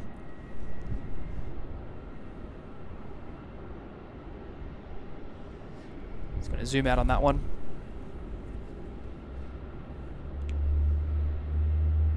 And Kalani Little asks, what's your favorite plane? Mine personally is the Illusion IL-96. I absolutely love that aircraft. It's really, really cool to see. I've only ever seen it once in person, and unfortunately they're not a common aircraft type anymore. They used to be flying for Aeroflot maybe 10 years ago now or so. I think the last one retired in 2014 for that airline, and they were a little bit more common flying around Russia.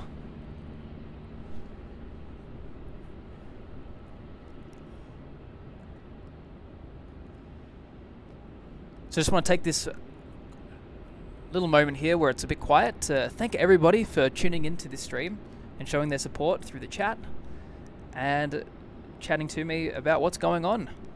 I've really enjoyed your company and talking to you all.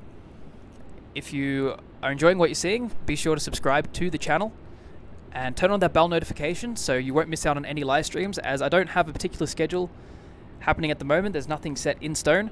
So in order to see where I'm streaming next, you're going to have to turn that bell notification on so you don't miss out. And taxiing onto runway 34 now is at Singapore Airlines 777-300ER.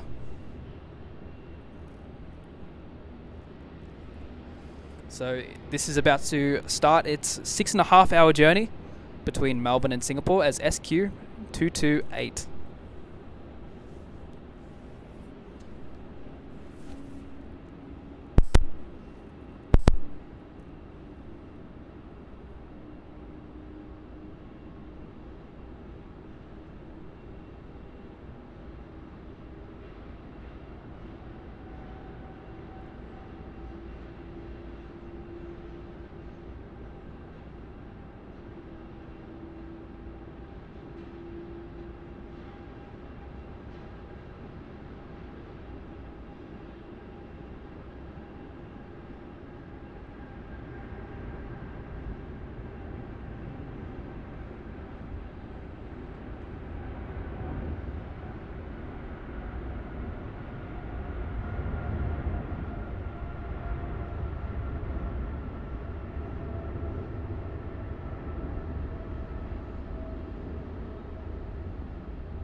Lovely to see that here again for the 4th day in a row at Melbourne. Always a nice little change from the regular Singapore Airlines livery.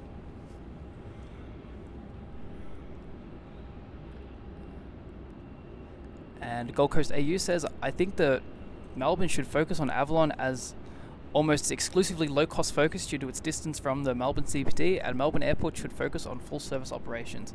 Actually, that is an idea that I was having about how to sort of operate Avalon. I think it would be quite smart to have a lot of the low-cost carriers like Cebu Pacific, AirAsia X, Vietjet when they do begin their services to go out of there. And there was also CityLink, which was serving Avalon just before the pandemic hit.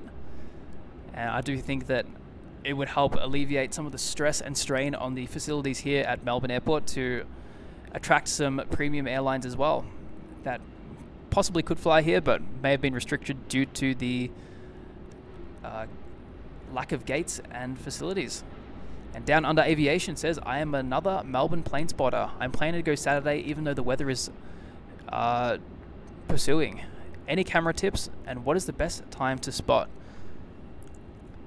Personally, when it comes to Melbourne, I would choose either a sunrise trip and catch all the arrivals generally from Asia, or do a late afternoon trip at about 3:30 p.m. to about 5 o'clock, and then you will get probably the most amount of heavies in like the short period of time, the middle of the day is quite, I would say, barren for international arrivals and departures. You might have something every couple of hours, maybe one heavy, but it's not the most interesting time to be out here at Melbourne. And Cillian says, can you film planes at Dublin?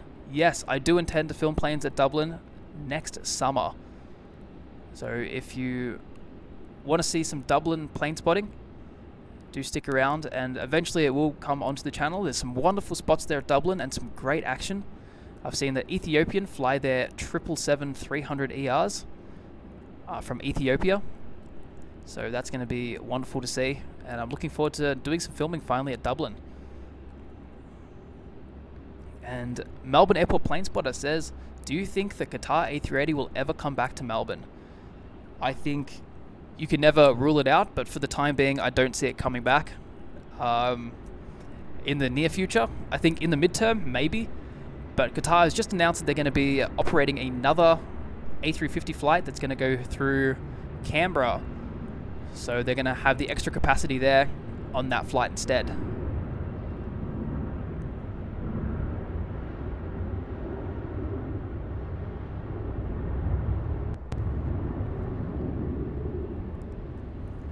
Hello, Artar. That 747 belongs to Cathay Pacific Cargo, and that arrived a little bit earlier when the stream started. And that arrived from Sydney. And now we have the Qantas 787, which is operating the famous QF9 route, which is Melbourne, Perth, London. So a very, very long flight, and it's just like the Delhi flight. It's one of those few that stops at a domestic port in Australia before actually flying out to its final destination.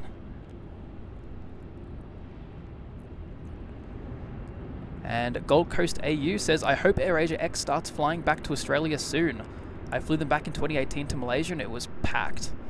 I think the other LCCs could make decent money flying these routes. I definitely do agree, and I have seen that AirAsia X is going to be starting flights again in November to Melbourne. And I think Sydney is going to be a little bit earlier than that. And there is the Qantas 787 operating as QF9, and that is going to be departing off to Perth and then on to London.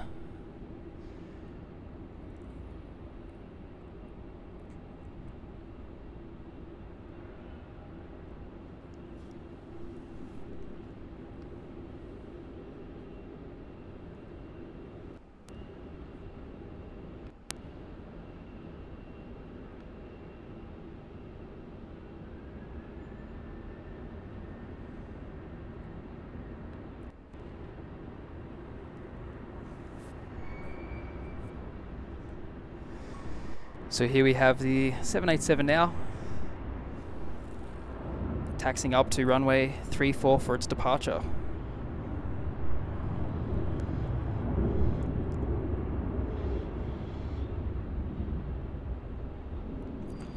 And Brando-san asks, how do you know where an aircraft is heading to and where are you recording from? So I know where the aircrafts are heading to. On Flight Radar 24, it has the destination for each aircraft and also the flight number, which is where I'm getting all my information from. And I'm recording from the T4 car park, level 6, just to hide away from some of the elements, like the very strong winds here at Melbourne at the moment. It is a very, very windy afternoon, which is what is causing all the planes to be using runway 34 and forcing the airport to use the single runway operation. So T4 offers a fantastic overview of the airport, and particularly will give you a great view of runway 34 arrivals and runway 16 departures. And today we have runway 34 arrivals and departures unfolding before us. So there's the 787 now, just holding short of runway 34.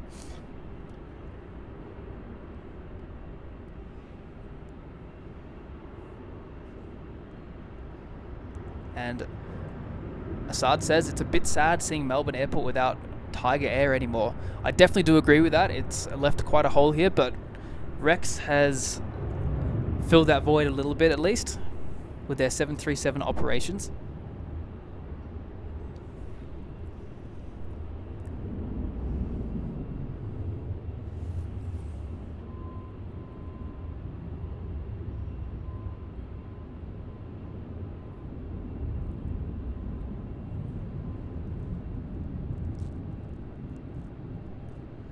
And here goes QF9 to Perth.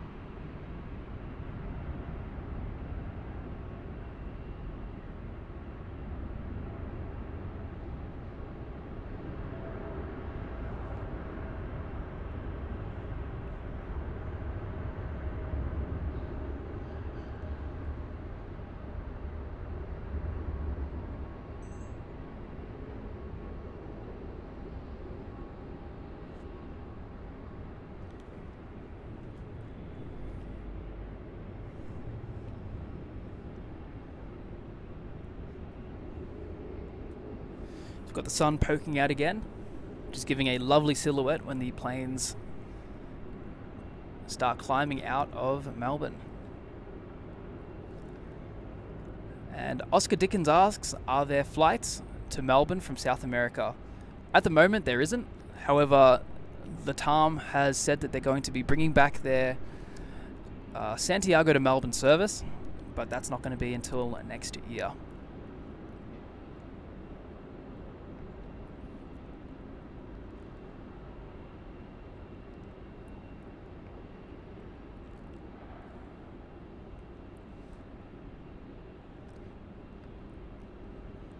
And Jan Matthew Carlo says, any Philippine airline and Cebu Pacific flights today, brother?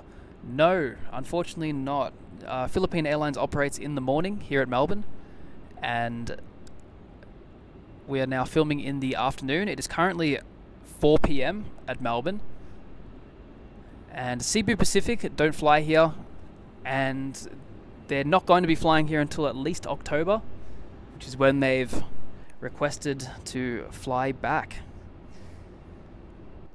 And I believe they're going to be using their A330 Neos, which is new to their fleet.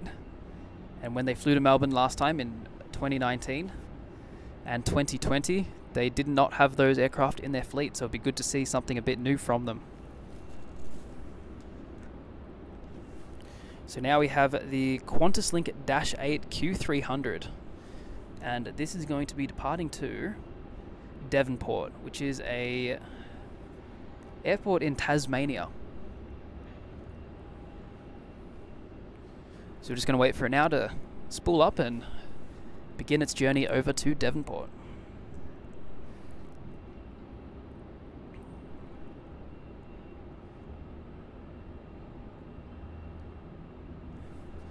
Oh, and there it goes.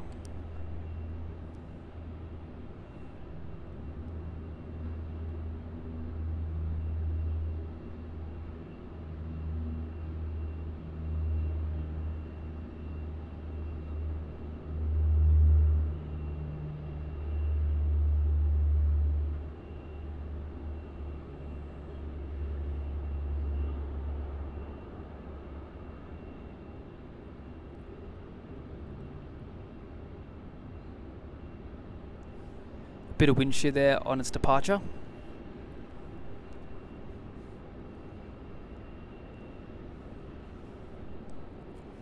So over here at the Jetstar terminal, we can see that they're preparing these A320s and A321s for their departures coming up within the next 30 minutes or so.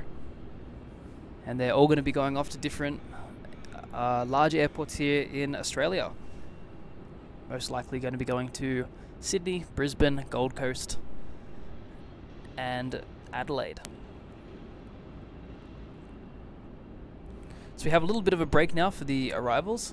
The next one is currently about 15 minutes away, and that's going to be a Virgin Australia 737-800 from Perth.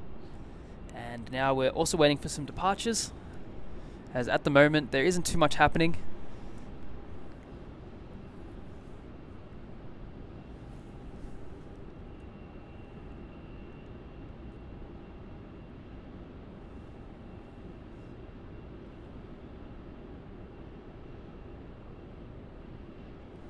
And Brando Sun asks, have any flights arrived from China or Seoul yet?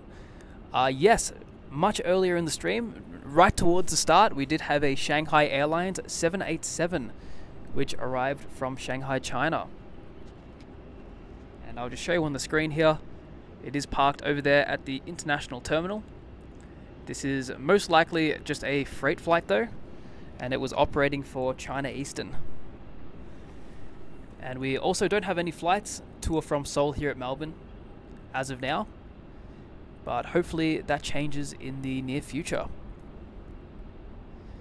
And Timmy NASCAR asks, so when are you live streaming again? That is really up in the air, and for those who are enjoying what they're seeing here on the stream today, do make sure that you subscribe to the channel.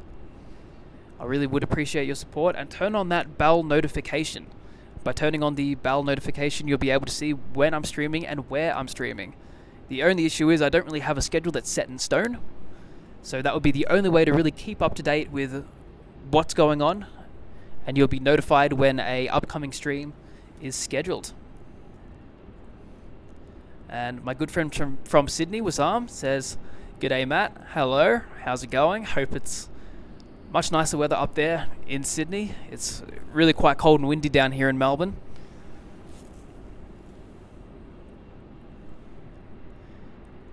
And Cairns Aviation Videography asks, what's your favorite airport to spot at? Mine personally is Anchorage, which is an airport located in Alaska, and it is a huge freight hub. So you get a lot of 747s. You can see the DC-6s from Emirates Air Cargo, which operate flights to the coast to collect salmon. So it's a big salmon export airline, which is really, really cool to see. So definitely Anchorage, and you see a lot of MD-11s from FedEx, UPS, and also Western Global, which are three of the more prominent players in the freight FedEx market. And SB23 asks, where are you located? At the moment, I'm located in Melbourne. However, I do travel a lot for YouTube and to bring you new content from airports around the world. But my home base is right here in Melbourne, Australia.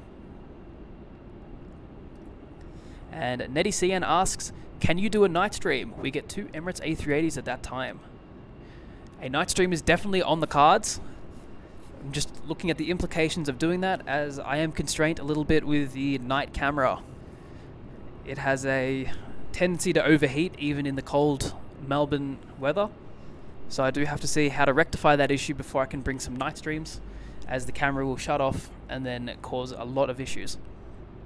And Kalani asks, have you flown on Qantas? I have. I've flown on Qantas many times, and this year in particular, I've been flying Qantas a lot more than usual. And they are a wonderful airline. I've got nothing negative to say about Qantas, and would definitely recommend it if you're flying around Australia or trying to fly into Australia from overseas at a destination that Qantas flies. And Dave Beck says, 11 p.m. here in Arizona. Going to head to bed. Have an amazing rest of your day, mates. See you on the net broadcast. Good night, Matt. And he says good night to Kitty B and Airline Videos, our good friend Kevin. Thank you very much, Dave, for joining in on the stream this afternoon and staying up late to see what's going on the other side of the world. I really, really do appreciate it. And I hope to see you on the next one. We will be streaming on Aviation Videography tomorrow, Sam and I. So we hope to see you there. And I do apologize, I am just trying to catch up to the chat here. We've got Timmy NASCAR 28. And he says, Anchorage, Alaska. Heck yeah, happy for the heavy. That is exactly right. Lots and lots of heavies over there in Anchorage, Alaska. And a lot of good heavies as well. Lots of 747s, MD-11s, and 777 freighters, which is really cool. Lots of diversity on the 777 freighters. A lot of airlines from Asia and also from the United States. And on the screen there we see a Virgin 737-800 just pushing back. And Melbourne Airport Plane Spotting asks, what's your favorite airlines? Well, I have to say, my favorite airline is Emirates Air Cargo, which is located in Anchorage, Alaska, and they operate DC-6s, DC-9s, and MD-80s. And my favorite passenger airline would have to be Lufthansa, as they are still one of the airlines currently flying the Airbus A340-600s, which is one of my all-time favorite aircraft. So I really, really do appreciate them for that. And SB23 asks, are you at the car park? Yes, I am. I am at the T4 car park, which is a very, very popular plane spotting location here at Melbourne Airport. You'll find lots of spotters here on a crisp, clear morning when the sun is out. You get some wonderful shots of them just about to touch down on runway 34 with the famous and native Australian gum trees all lined up behind the plane, which is really cool. And Red Jive Aviation asks, is the 70 to 200mm your only lens for the A7? It is at the moment for plane spotting. However, I do have a smaller lens for landscape photography and also some work I do filming in some cockpits for just planes. So I don't use that, but it is a 18 to 55mm little lens. So it's not very good for plane spotting unless I were to do stuff right next to the runway on an airside tour or something. But for everything else, it is a little bit too small. Just for a reference point, I'm using nothing less than 300mm out here at the T4 car park.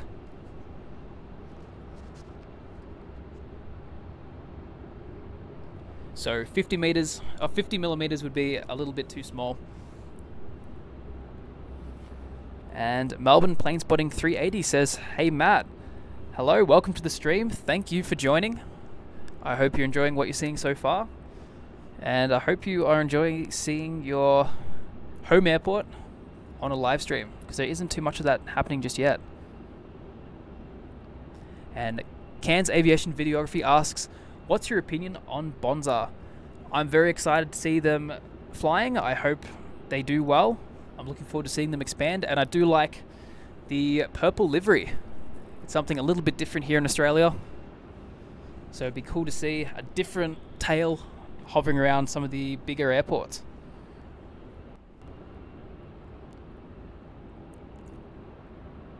And just circling back to this, favorite passenger airline would be Lufthansa for their A340-600s, which I very much love.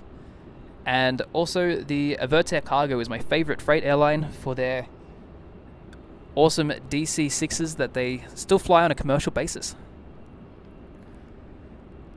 And Hijid asks, what time are you streaming to? Well, I'm going to be streaming for at least the next hour. So I'm going to either be wrapping up anywhere between 5 to 5:30 p.m. depending on the traffic. If there's anything worth staying for, I will stay. However, if it does die off and get a little bit boring after 5 o'clock, I'll probably pack up around then and do a stream another day when it gets a little bit more exciting, preferably in the morning. And Assad asks, how long do you estimate before Melbourne returns to pre-COVID levels? I would say it's still got a couple of years left before it really gets there, especially in the international front. The domestic front's almost there now at this point, but international is going to take quite a while to build, and it's not all Melbourne's fault. And Australia, with their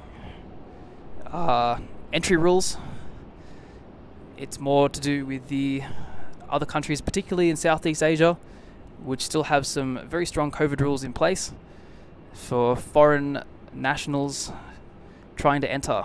So until they sort of remove those, I think Melbourne Airport is going to struggle to get back to pre-COVID levels.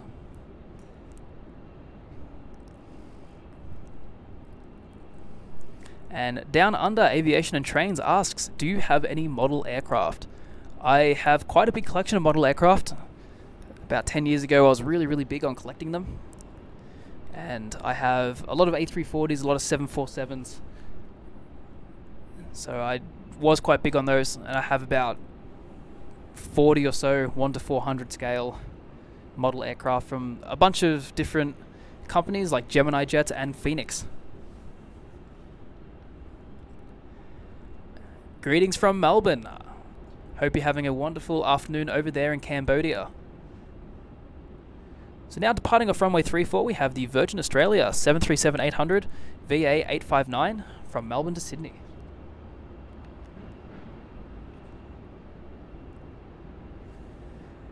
So now that little lull of flights is now over, and we're going to be getting quite a few takeoffs now and also some landings.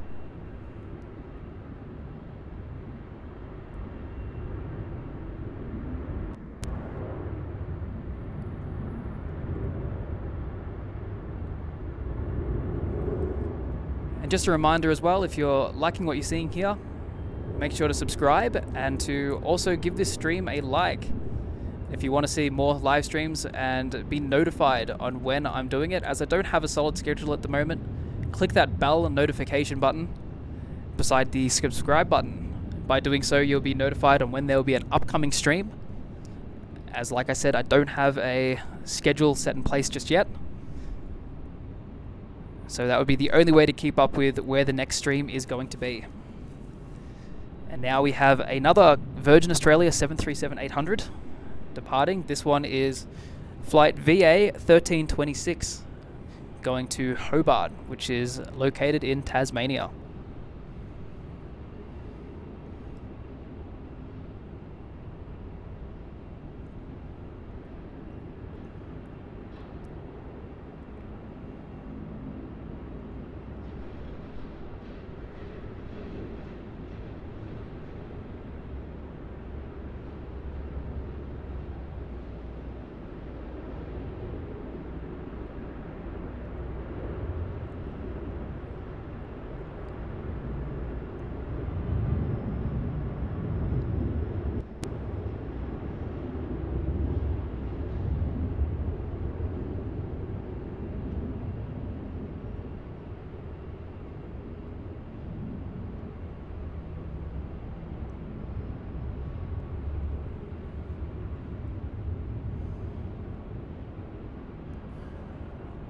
There goes that Virgin Australia 737.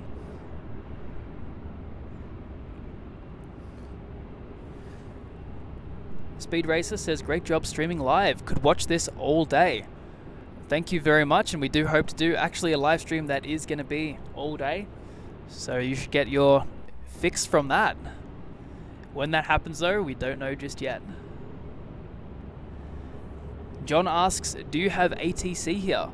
I don't at the moment, but we are looking to add that to the live streams. We just got to buy the equipment to be able to record that and then to add that. So it's definitely on the card, so stay tuned for that. And we have another Qantas A330 pushing back there at the international terminal. However, I don't think that's going to be taking off. I think that's going to be tugged and taken to the domestic terminal.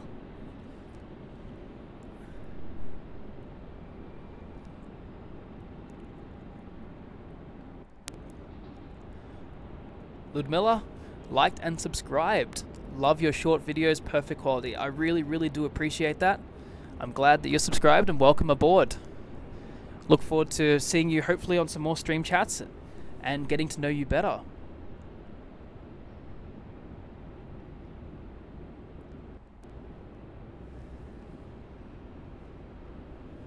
So over here we have a Qantas 737-800 taxiing for its departure. It's going to be going on runway 34. And on arrival to runway 34, we have that Virgin Australia VA684 arriving in from Perth.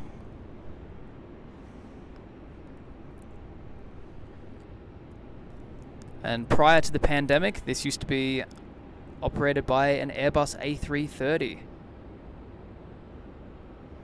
Those aircraft have since returned to their leases,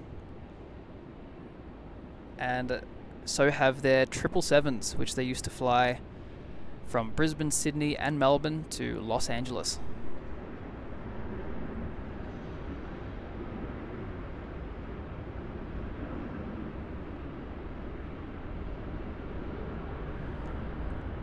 Perfectly smooth arrival on that 737. And our next departure off runway 34, we have a Qantas Link Bombardier Dash 8 Q300. And that's now just lining up to the runway.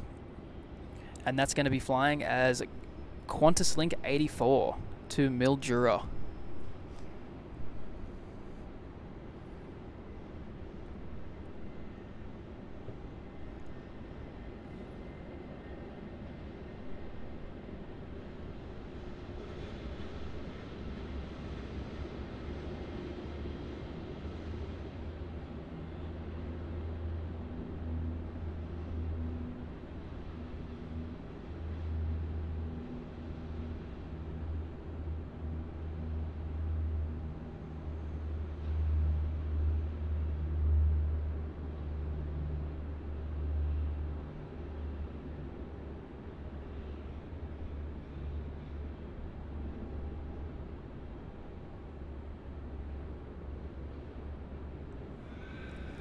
A very scenic departure there with some of the Sunbury and Gisborne Hills over there in the back that the plane was just flying past.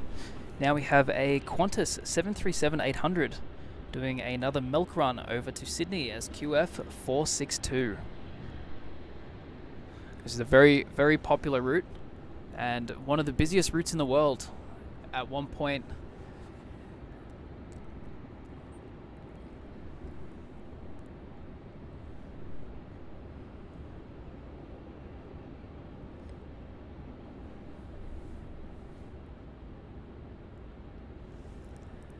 Alex says, "Hi Matt, is this your first live?" I have done one in the past, which I have removed, unfortunately. I wasn't quite happy with the quality. We got a lot of stuttering. However, this is the first live that I do feel confident in the final result here, with all the programs working finally and having a much better internet connection to be able to reduce some of that stuttering. So it is, I would say, my first official live stream on the channel. So welcome aboard, glad that you're here, and I hope you enjoy the rest of this afternoon with me.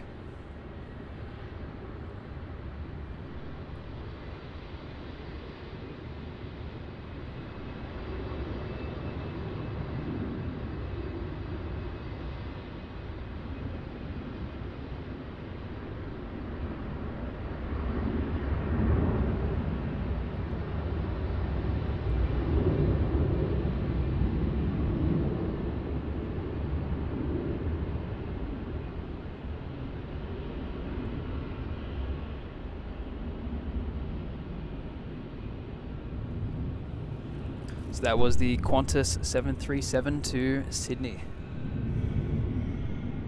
We're now back to the threshold of runway 34. We have a Rex 737, and this will be departing to Brisbane. So in Australia, we have a popular route, which is the Golden Triangle, which is Melbourne, Sydney, Brisbane. It is a very, very lucrative market, as they are the three biggest cities here in Australia. And they are so distant that it makes the most sense to fly. Driving from Melbourne to Brisbane takes about 22 hours, as opposed to 2 hours of flying.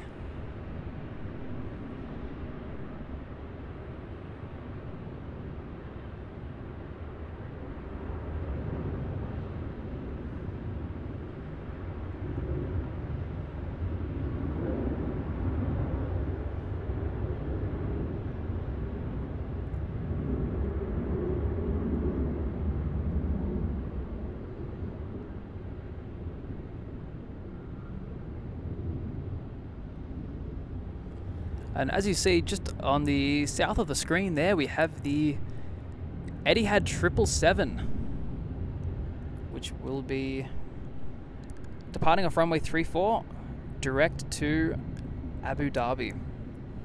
This is a recent upgrade, as they have been sending 787s here to Melbourne on their Abu Dhabi morning service. And then back over to runway 34, we have a Jetstar A320-200 lined up, waiting to depart. So this A320 flight will be going down to Hobart as JQ709.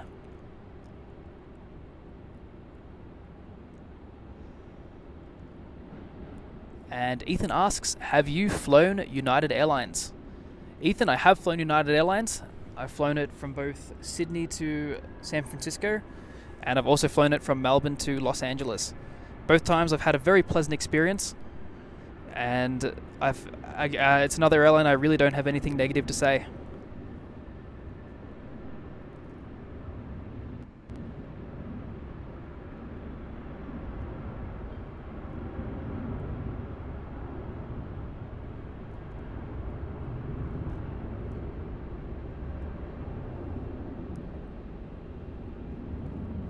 So Alex asks, quick clarification, is your name Matt or Matthew? Well, officially it's Matthew, but I do go by Matt, and it's very rare that anyone does call me Matthew unless they're upset with me.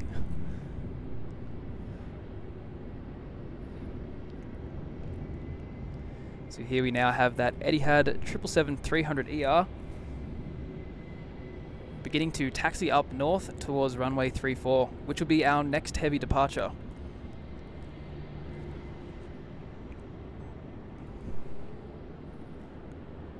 A nice little shot there with a couple of other heavies and also the 2 ATC towers in the back there.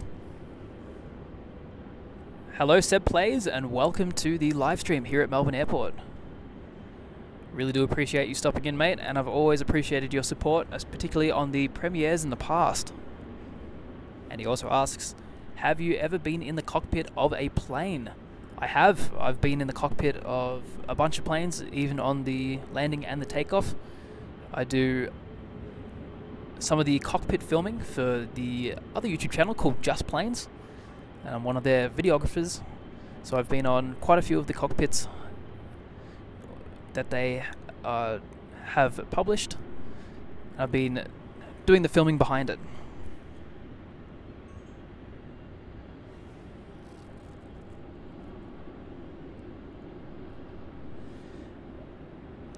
And Chris asks, where are you standing?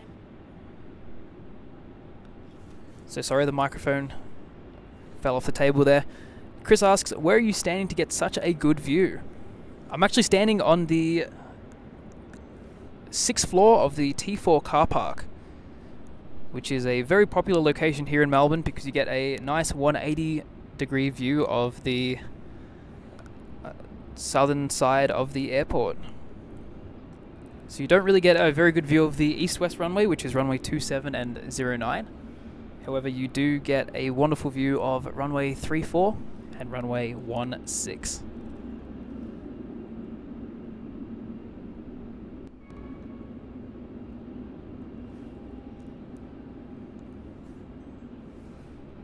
And on final approach, we do have another heavy from the Gulf, and that is the Qatar 777-300ER. So it'd be nice to get the Etihad and the Qatar in the same shot. It almost feels like the old days back here in Melbourne when we used to get the Qatar and Etihad landing back to back as Airbus A380s, and they are now operated as 777s. So I'll show you on the screen there. So it's just flying over the Qantas hangars as we speak. And it will be very shortly touching down on runway 34 as QR904, completing its almost 14-hour flight from Doha.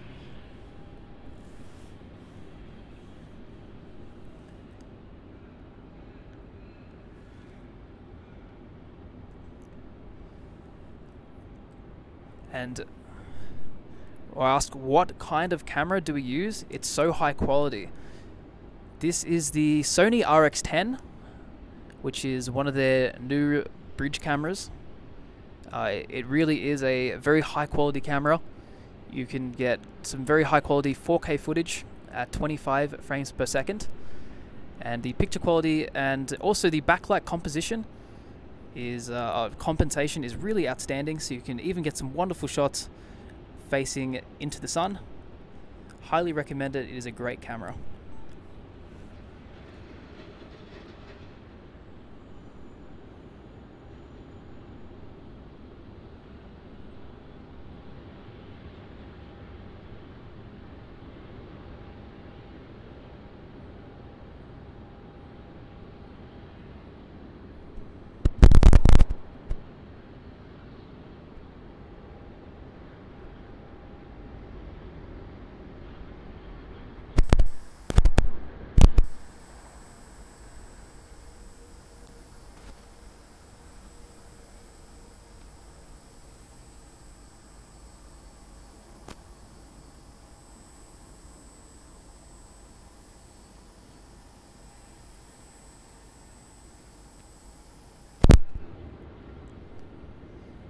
So there was the Qatar 777-300ER.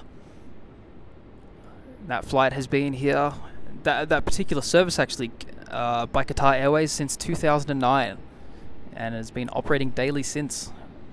And as requested by Gold Coast AU, here's a much better view of that Jetstar A321, which is Jetstar Australia's first A321neo, which completed its delivery flight 2 days ago, originating from Hamburg, going down to Mumbai, Perth, and then finally to its final destination here in Melbourne.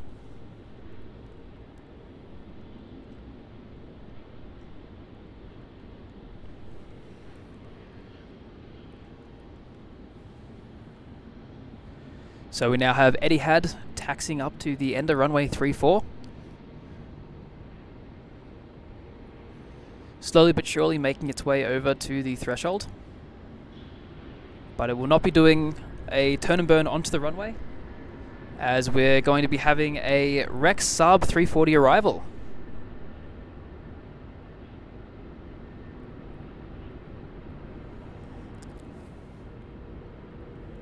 And Alex says, is this like a trendy thing in 2022? So many live plane spotting stream channels have blown up these past couple of years. Well, I can't talk for anyone else, but I can talk for myself and say that this was a YouTube suggestion to me. I'm currently going through a few issues with monetization on YouTube, and they want me to add commentary to my videos and start doing some live streaming to hopefully rectify some issues, as they don't actually believe that the video content on the channel is mine. So we're just going to have to do some live streaming and just prove to YouTube that it is me behind the camera and I am the one that is filming all the stuff that's put on the channel. So now we have, oh, it's not a Rex Sub, it's a Jetstar A320 arriving from Sydney as JQ519. This is going to be another milk run from Sydney.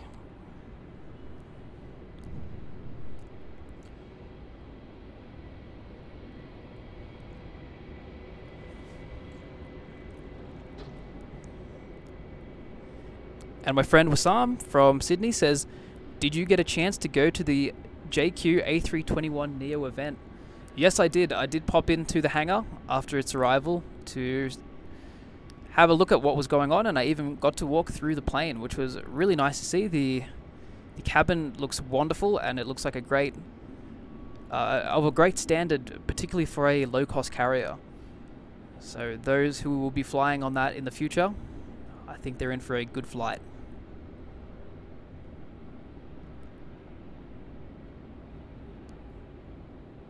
Bit of a wind shear on that landing.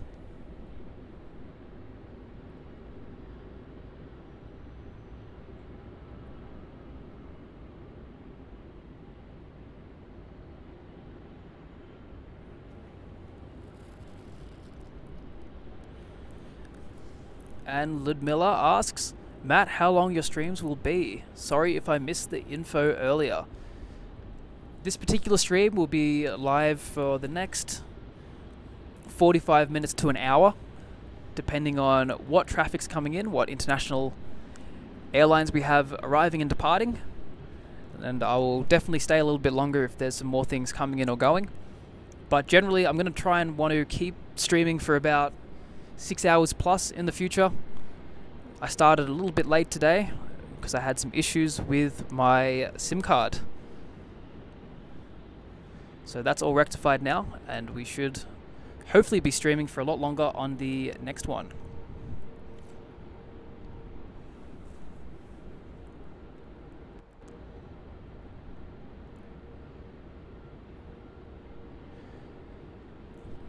Winchester, I really do appreciate that, mate. Yeah, it is very disheartening, but bringing the best aviation content that I can is still my passion, and it's everything that I want. And I get so much joy from sharing my plane spotting with everybody on the channel. So I won't be stopping anytime soon. The issues will hopefully be resolved, but until then, we'll just do some live streaming, add some commentary, and see where it goes. Now arriving onto runway 34, we have a Qantas 737, and this 737 is wearing the retro Roo livery.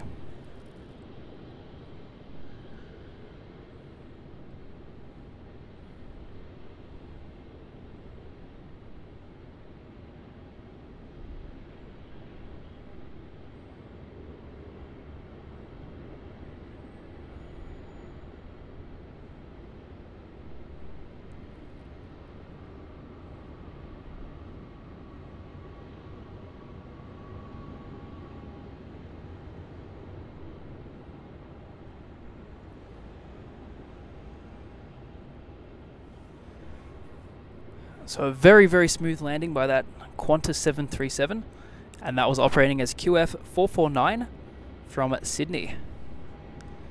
It's nice to see the retro liveries on the Qantas 737s. This is the first one that they did back in 2014, or 2013 actually, and then they had the Retro Roo 2, which was inspired by the 1950s livery, and that one was released in 2014 and is currently flying on VHVXQ, I believe.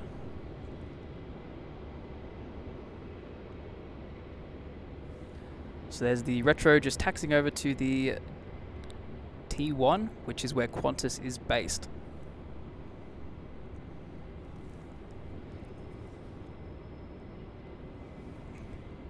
Aesthetic Aviation asks, I suppose you do plane spotting full time for a job, right? How long have you been doing that for? At the moment, yes, it is a full-time job. I've also got some other things that I do outside of plane spotting, but this is my full-time job and full-time passion.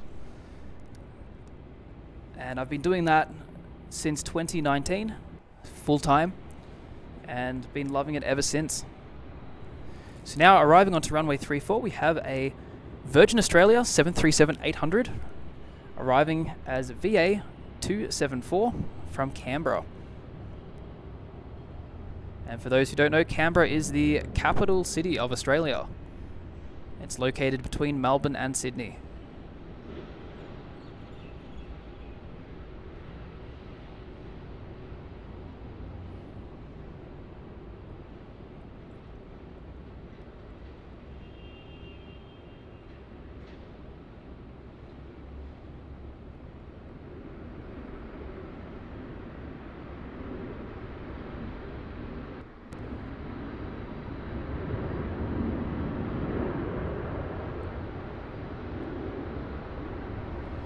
So now we have that Etihad 777-300ER operating as EY463, taxiing over to runway 34 for its departure to Abu Dhabi. It's a decently long flight, clocking in at about 13.5 hours. So I do wish the passengers on board a very comfortable and a long flight ahead.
It's certainly wonderful to see the Etihad 777-300s departing again in the afternoon. It's been a number of years since that's occurred.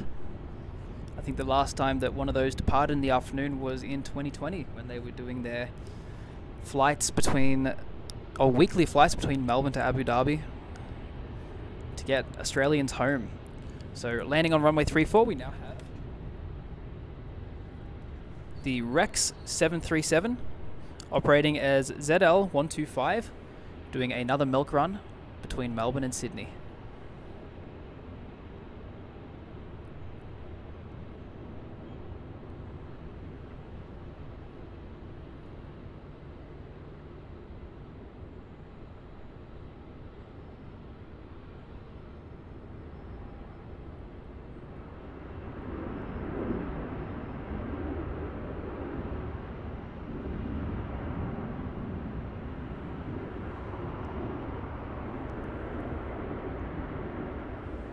Another very smooth arrival, despite the challenging conditions and strong gusty winds. So we now have, departing off runway 34, a Jetstar A320-200, which is going to be going the full length.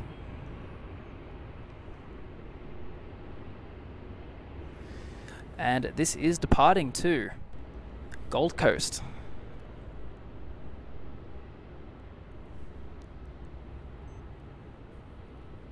Operating as JQ444.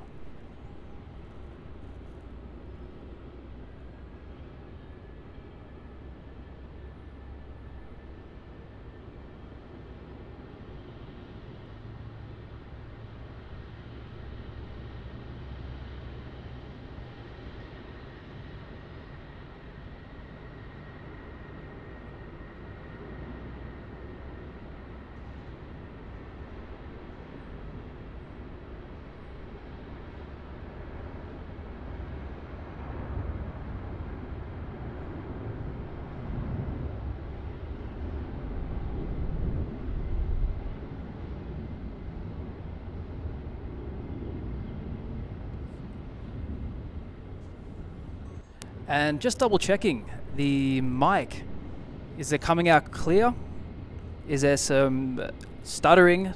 Do let me know, as I've seen a couple of people in the chat just mentioning that there's been maybe some interference with the mic, and I'd have to try and rectify that issue in hopes that I can bring you the highest quality stream possible. So if you're liking what you're seeing here, make sure to subscribe to the channel.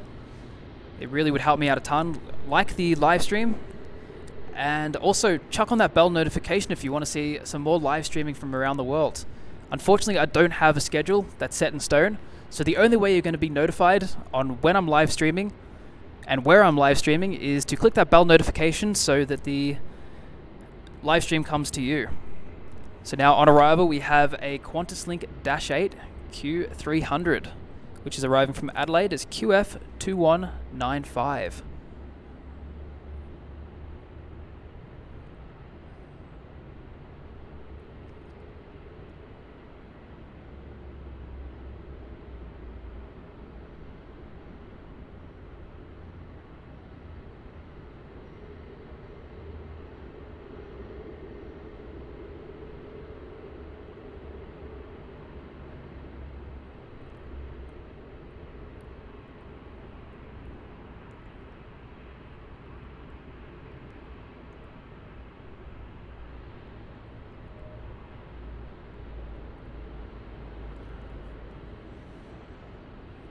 Circling back to runway 34's departures, we have the Jetstar A321, which is going to be departing to Cairns with their Airbus A321-200 as JQ942.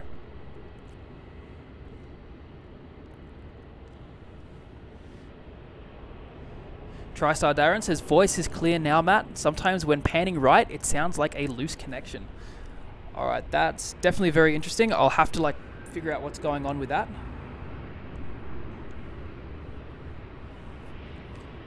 And here's the Jetstar A321 going to Cairns.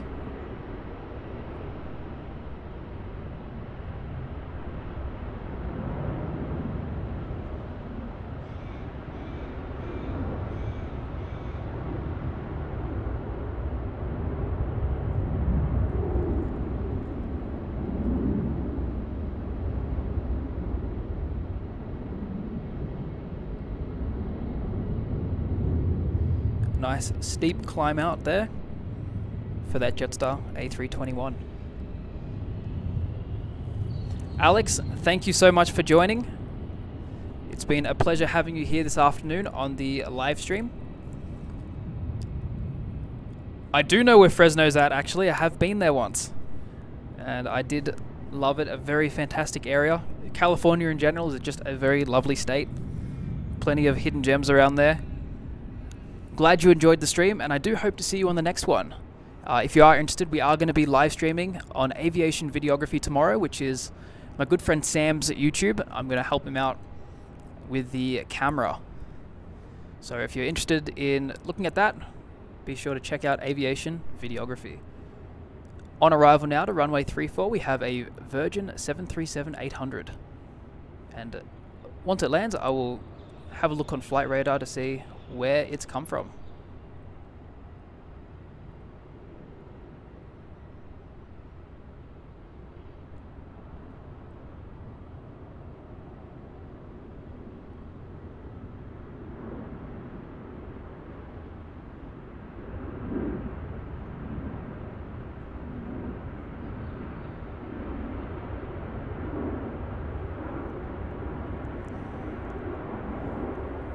So that Virgin Australia has landed from Adelaide as VA226. Endless Aviation, greetings from Corfu, Greece. Hello. Welcome to the stream and welcome to the other side of the world. Hope the weather there in Greece is lovely. It's summer for you guys, so you should get some beautiful weather over there. And I hope the heat wave hasn't hit Greece too badly. So departing off runway 34 now, we have the Qantas Link 717-200. And once it's departed, I'll quickly have a look on flight radar to see the flight number and its destination.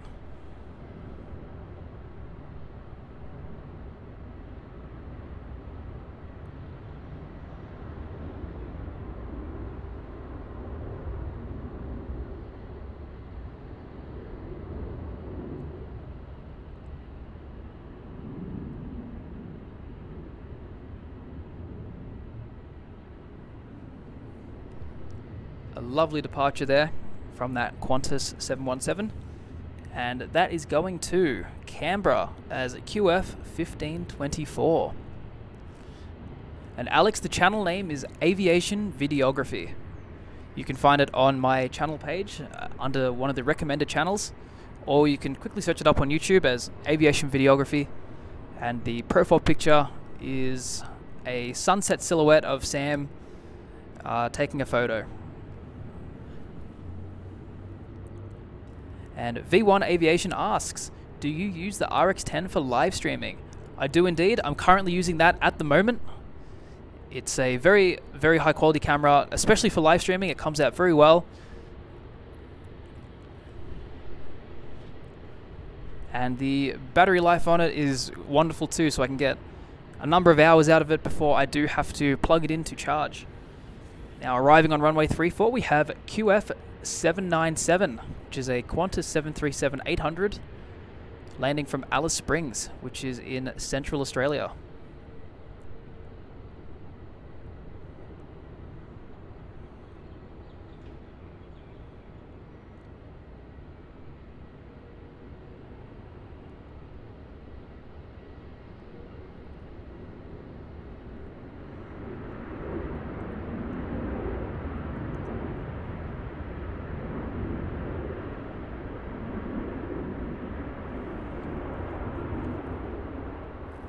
You never know, Alex. You may be plane spotting with me one day. I do travel to the US quite a lot, so if you're ever in LA and I'm there at the same time, always feel free to say hi. I'll probably post it on my Instagram story on where I am traveling to. And love to meet you one day, buddy. And definitely plane spotting with other people is a lot more entertaining. Doing it alone, it can get a little bit repetitive, but being there with people is always a lot better. Now departing off runway 34, we have the Virgin Australia 737-800. This is flying out to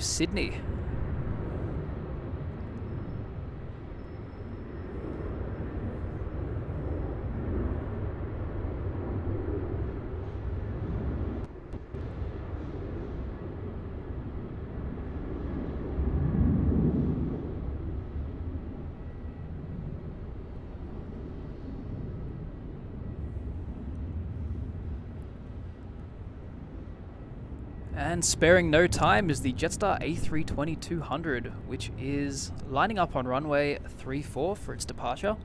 And that is going to be going to Sydney as well as JQ 520.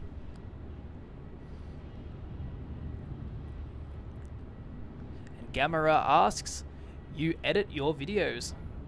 Yes, I do. The live streaming I obviously don't, but the 4K plane spotting videos that I post on my channel are all edited, all perfected in the best way that I can do it. There's a lot of process that goes behind it, like video stabilization, color corrections, reframing. I also use key points to alter some of the white balance and color corrections, because at the start of the clip the white balance could be okay, but at the end of the clip it could be a little bit off. So I like to do keyframes to make sure I don't mess around with the start of the video and only at the end. So quite a bit of work goes into all the 4K videos posted on my channel.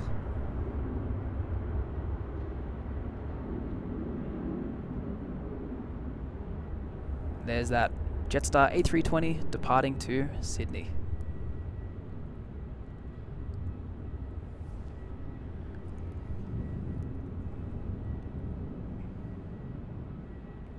So for those who are just joining into the stream, my name's Matt, and I'm here hosting this Melbourne Airport live stream.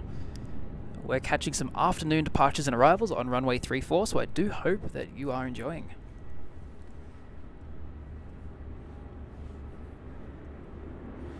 And William says, greetings from the Netherlands. Greetings, William. Welcome to the live stream from the other side of the world.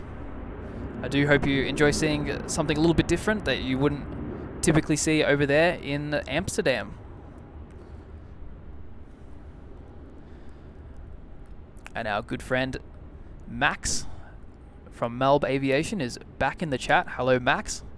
Welcome back. As you can see, Melbourne is as exciting as ever.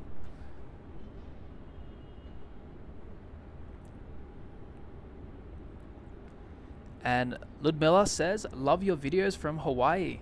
Thank you so much, and I do hope to put up a few more Hawaii videos, as I have plenty of footage that I haven't used just yet. So it's wonderful to hear that you are enjoying those. And Charlie's Crazy World says, do you like plane spotting? I certainly do, and depending on the airport, could be the difference between liking it and loving it. So if you go to Amsterdam, you're going to love it. But if you go to some more quieter airports, you might only just like it. And ARBZ says, when is the Cathay 747 departing? Unfortunately, that is going to stay here overnight and depart early tomorrow morning back to Hong Kong. They got to factor in crew rest, as they only bring one crew down for the Hong Kong, Sydney and Melbourne flight. And Down Under Aviation says, hey Matt, how long till VGF is flying again? That I'm not too sure about, mate. I didn't know that VGF wasn't actually flying. That's the Jaffa jet, right? And Smasher Plays RB says, hello bro. Love your video from Singapore. Can you make more plane spotting in Singapore if can? Absolutely. I do intend to bring out a lot more Singapore videos over the next coming months. I've got plenty of footage there. So there's going to be lots of new videos that will just slowly be published. So do stay tuned for those. And landing on runway 34 now, we have a Rex 737-800 operating a ZL621 from Canberra, Australia's capital city.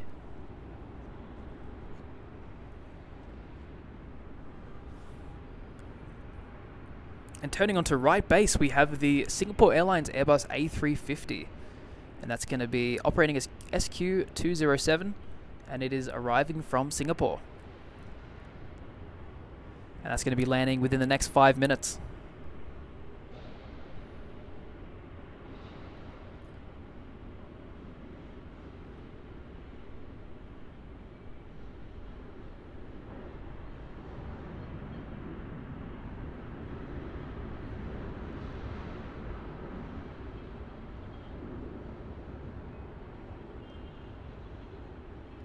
Another very smooth arrival from the Rex crew. Great to see. And Gamera asks, where are you based? Like Australia or America? I'm actually based here in Melbourne. I travel a lot to the United States, but my home base is here, down south in Melbourne.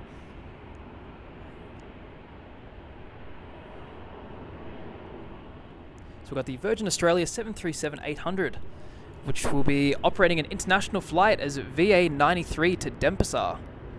So it's a fairly long flight for a 737, clocking in at about 5 hours and 10 minutes.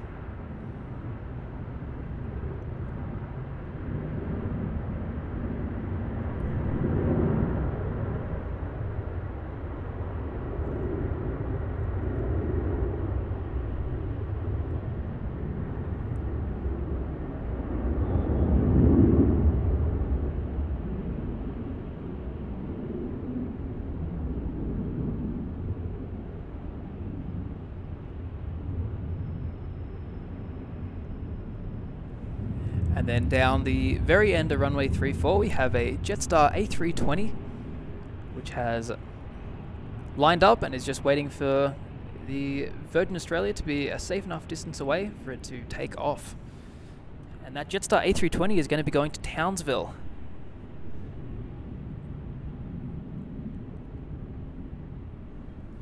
And Melbourne Aviation says, yep, Jaffa Jet getting repainted to Jetstar's new livery. That is unfortunate. Like, I do love that Jaffa Jet, the complete orange plane. Really was a head turner. So that is definitely a shame that it's no longer going to be around.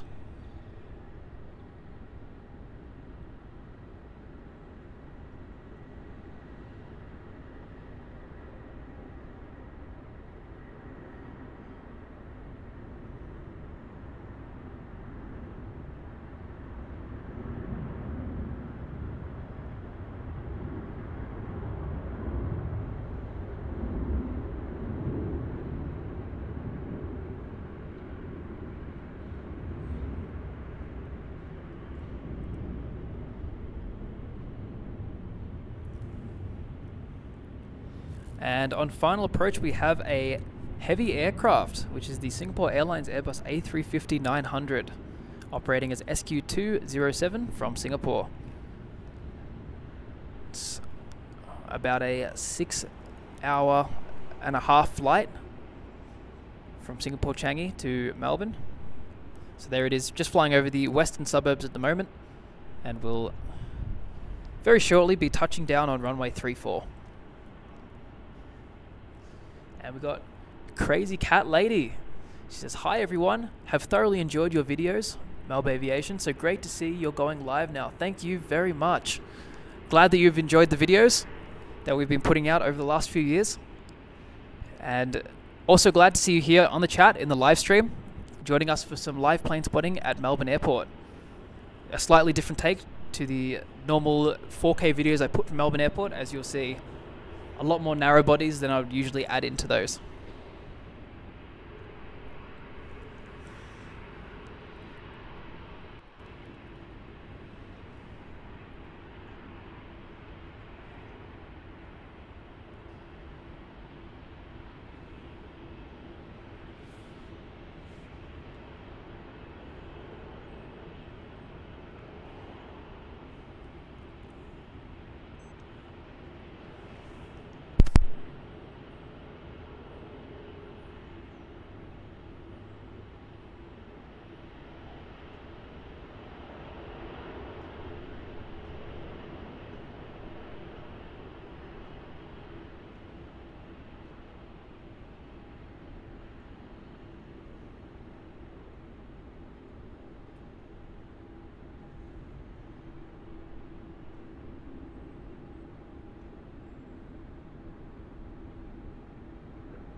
And we have just taxiing around to the terminal. From the hard stand is the Emirates A380.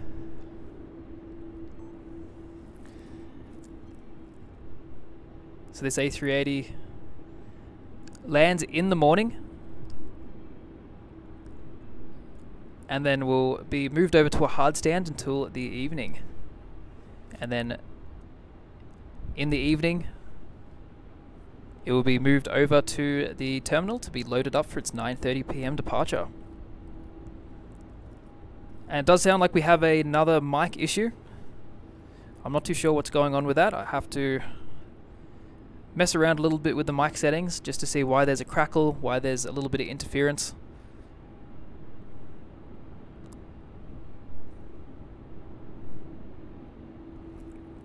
And Melbourne Aviation says, I wish that Emirates would bring back the day service. Me too. I really do hope that we start seeing some of these in the day, but in a couple of months the morning arrival will be after sunrise. So definitely looking forward to catching these again in the day. And also the departure will be after sunrise too. So definitely looking forward to the summer period. And we've got a lot of cool things to catch over here in Melbourne. And we have on final approach to runway 34 is QF477, which is operating a direct service from Sydney. This is a 737-800.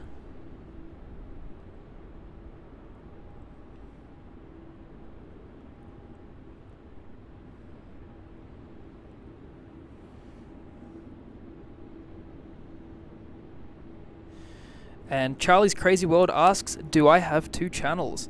No, I don't have 2 channels. I am at the moment helping out Sam, who owns Aviation Videography. So I do a lot of work to help his channel out and to help him out with the YouTube game. And recently we have been doing live streaming together on his channel. So if you are interested in more plane spotting and more live streams, be sure to check out Aviation Videography, as he posts very, very similar stuff to me, except he does longer 4K videos and he does more live streaming than I can possibly do.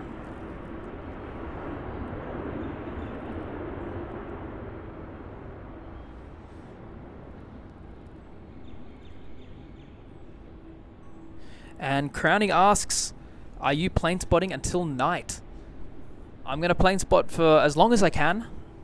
I'll probably be wrapping up within the next 30 minutes or so, as there isn't too much happening now. Most of the heavies have departed, and all the heavies for the next hour and a bit have arrived. So I'll be waiting for that Air New Zealand A320 Neo, which will be landing in about 25 minutes. And then I will end the stream for this afternoon. And Alex says, when were you in YVR? I've seen both the videos from YVR. So I was in YVR with Sam about a month ago now, in very early July. And we both did lots of filming down there. And we tried to do some live streaming, however we weren't able to actually get that working. We were having a lot of issues with the internet. However, we think that we can probably solve that now that we're a little bit more experienced with live streaming and have actually got this all working. And Alex also says, speaking of plane spotting, I just did yesterday morning. I was at SFO plane spotting for about an hour and 30 minutes. Then went to see the sights. Used to live in the Bay. Actually, me too. I was living in San Francisco for almost a year. I did regular plane spotting there at the Westfield car park and also the Bayfront Park. So I really do, San Francisco really does have a special place in my heart. It was a wonderful experience being there, and it's a great place to plane spot. So I do have to ask, like, what time did you plane spot there? Was it in the afternoon or was it in the morning? Because they have a lot of wonderful European arrivals in the afternoon over in San Francisco. Even now, I think the market has rebounded quite nicely, so there's a lot of arrivals there again. And now we have, arriving on runway 34, Virgin Australia 737-800. That's arriving from Launceston as VA 1373.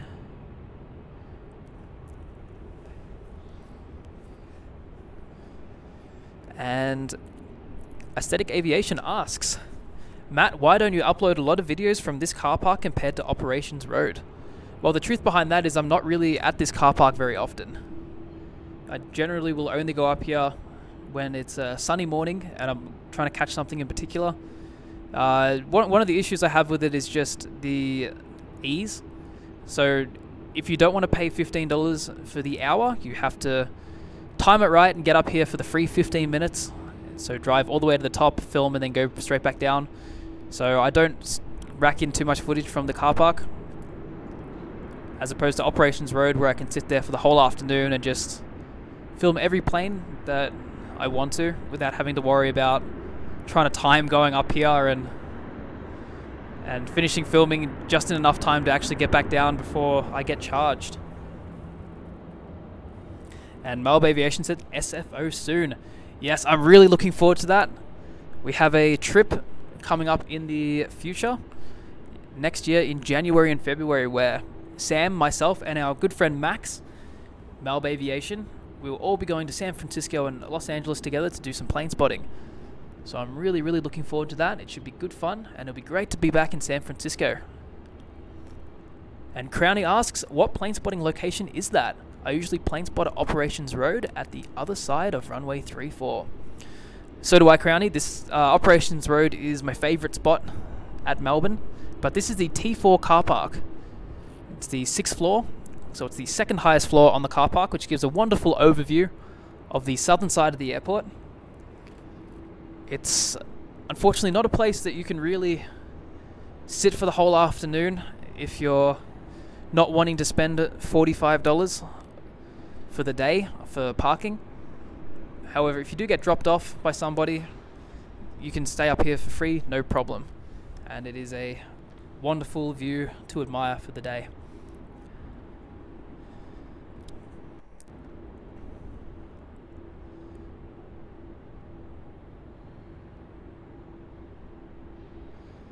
And Aesthetic Aviation asks, that streaming location from yesterday stream, it seems you plane spot there a lot. Is that the dirt pull-off in front of the driveway on Operations Road? Why there are not the designated location? Well, yes, that is a place that I plane spot a lot, and it is the dirt pull-off just at Operations Road. It's just after the golf course. And it's a wonderful little area. And it is not quite designated, but security has never questioned me, never had an issue. I have had one issue with the groundskeepers, as they were trying to mow the grass, so they told me to move along so they could access the grass around that driveway area, and then once they finished up with that, I just moved straight back and there was no more issues. And Alex asked, how was living in San Francisco for you? Did you like the cold weather? Well, funny you should mention that. Actually, I moved up there in February, so the end of winter, and I left in November.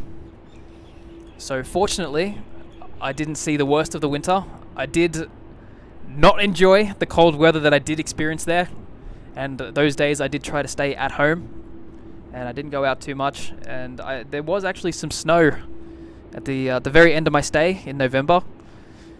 It was incredibly cold and incredibly windy, so not my favorite weather at all, that's for sure. And I do want to thank our mod Melbourne Aviation for taking care of that bot that joined the chat.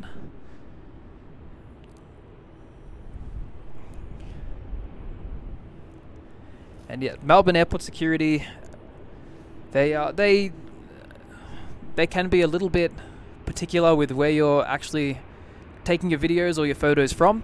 They don't like when you get too close to the fence, which is understandable. However, if you do stand back, you're going to have no issues with security. And if you're in public areas like Operations Road, the Terminal 4 car park, which is not quite a public area, but it is a privately owned public car park. And if you go along Sunbury Road and up that way, you'll have no problems with security. It's only if you try to go into areas you're not really supposed to, or if you get too close to the fence, that they're going to have a bit of an issue. So arriving in on runway 34, we have a Qantas 737 which is QF473, and that is coming in from Sydney.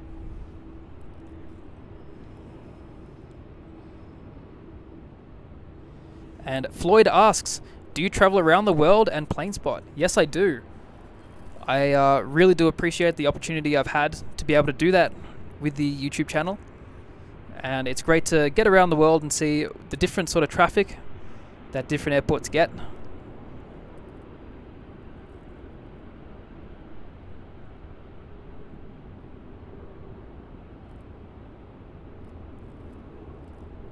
So there's the Qantas 737 arriving from Sydney.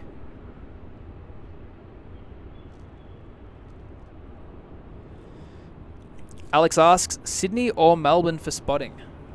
Me personally, I would choose Sydney, just because it is a lot busier for heavy aircraft operations.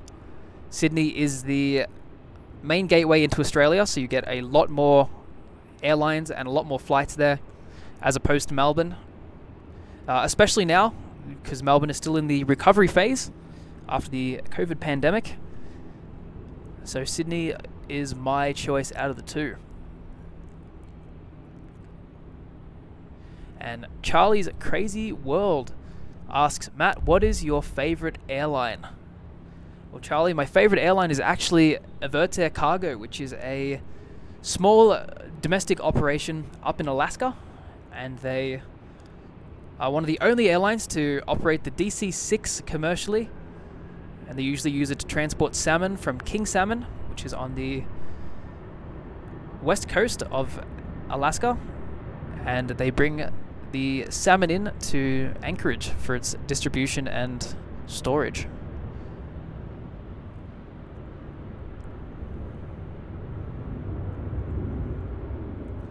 And there we have a Rex 737-800 departing off runway 34.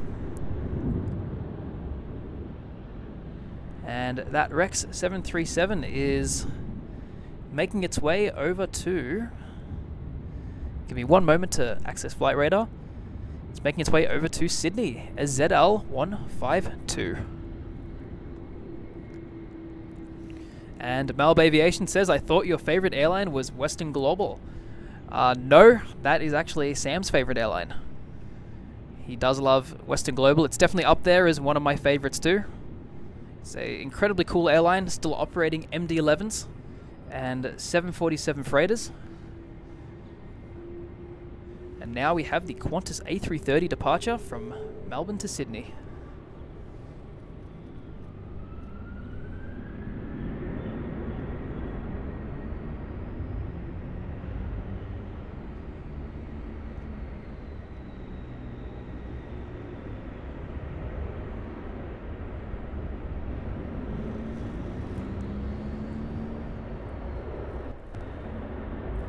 So this is a Airbus A330-300, which they usually use on international routes. However, it is today operating the Melbourne to Sydney milk run.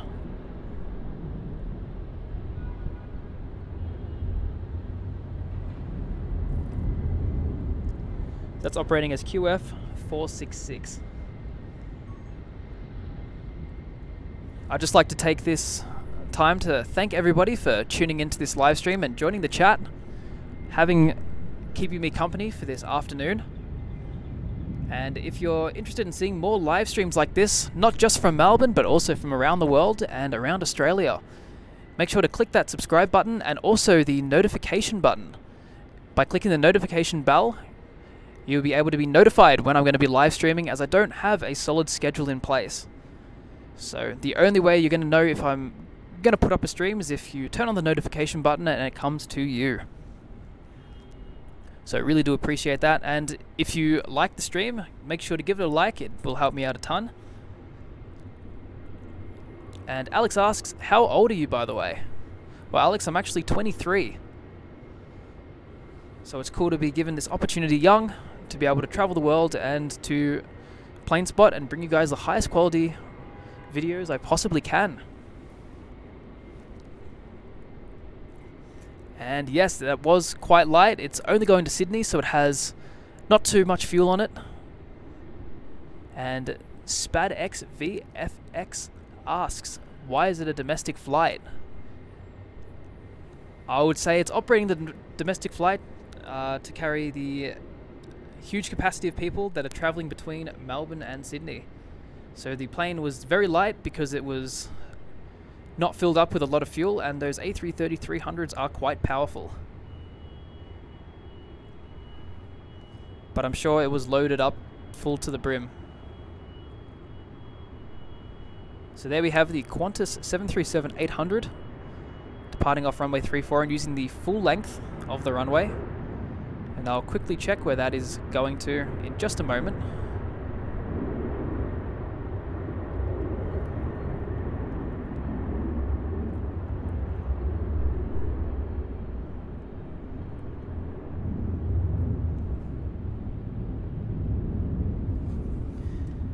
And that Qantas 737 is the international flight as QF45 to Denpasar, which was launched, or relaunched I should say, only a month ago.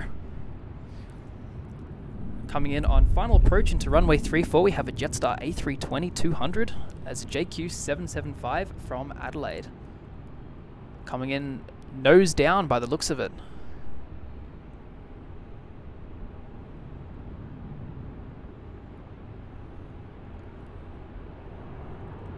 So he really managed to smoothen himself out there and touch down nice and softly.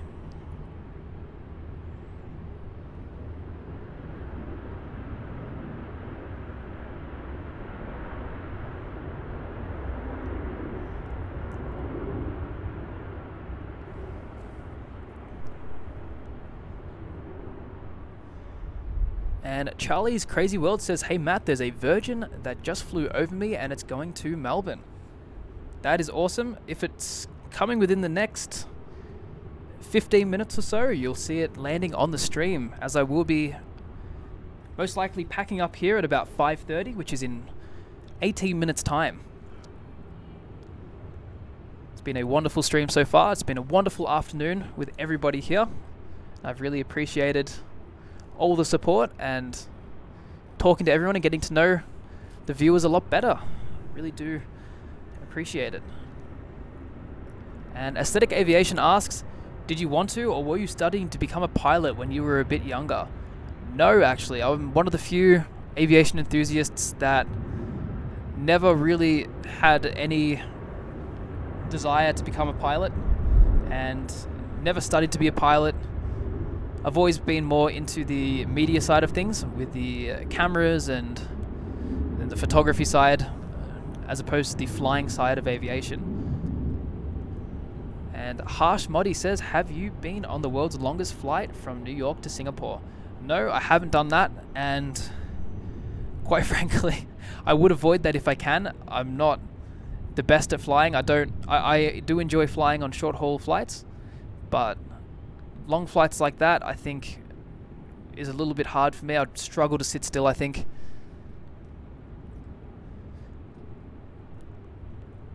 And Floyd says, please go to Auckland and live stream. Floyd, it is on the cards. Don't you worry about that. We will be doing Auckland at some point from their wonderful car park, which views the landings and takeoffs really nicely.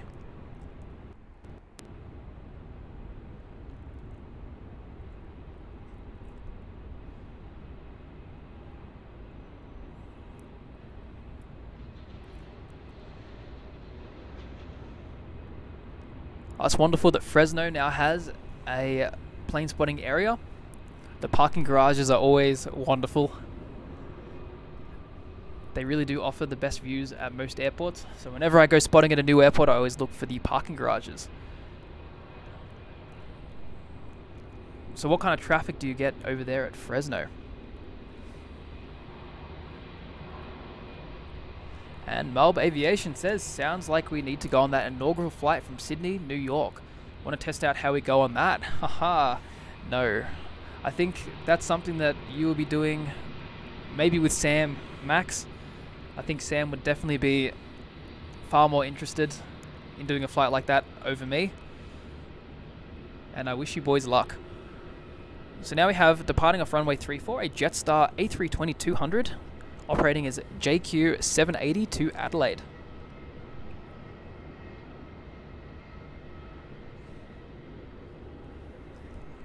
And it's just spooled up now.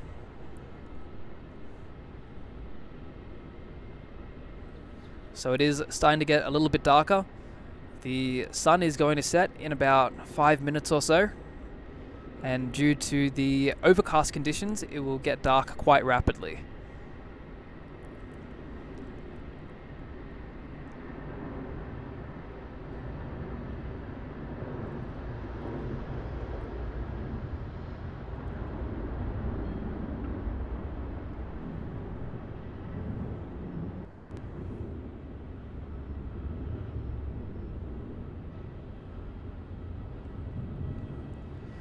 There was the Jetstar A320 departure.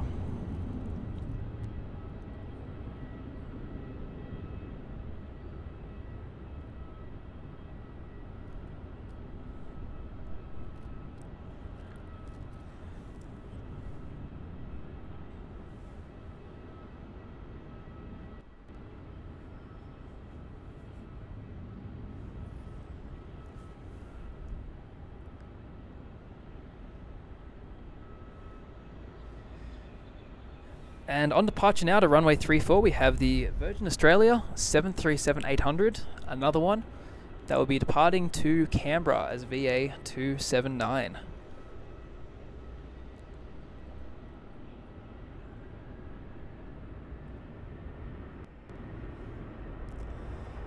And Crazy Cat Lady says, just heard Victoria's in for a wild night weather-wise.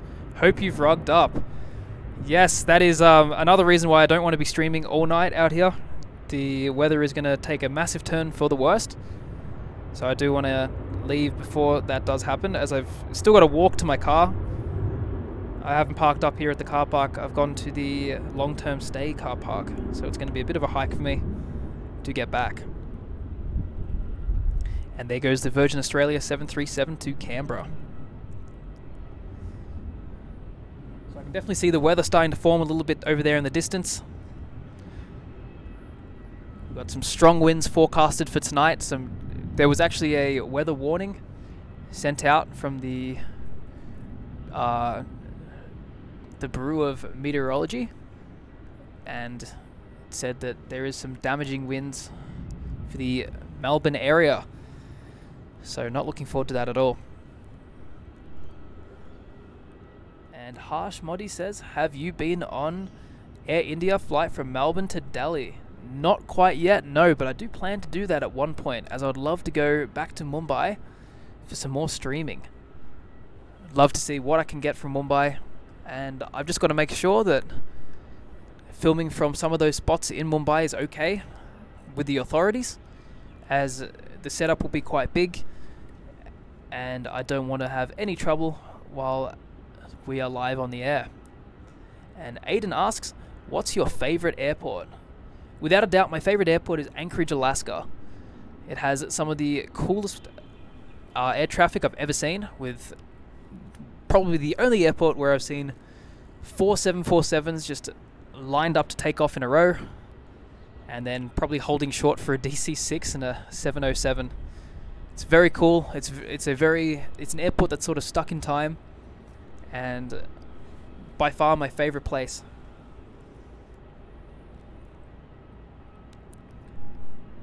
And Melbourne Aviation said, when isn't there strong winds here anymore? For the next week, I think light wind is going to be a rarity. So it's going to make streaming good fun, nice and challenging, which I always love. It's not fun if there's no challenge. And Caden Tay asks, have you been to London? I have been to London. I've been a couple of times now, and I've even posted a few videos on my channel from plane spotting at Heathrow. So if that interests you, do make sure to check that out.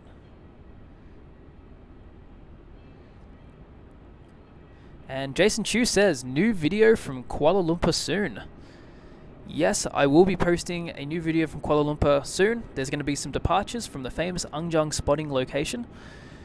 It's the new deck that was built there for the center runway. So I do look forward to bringing that to you.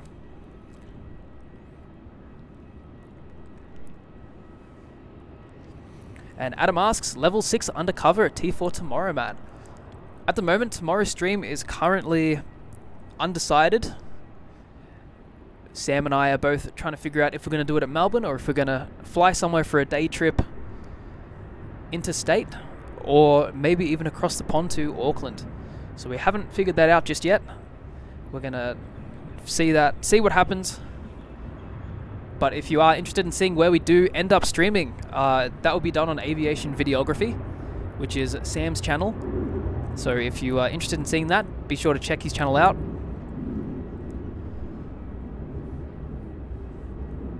And Melbourne Aviation says, I might have to help you out if Sam can't stand the wind anymore. Maybe.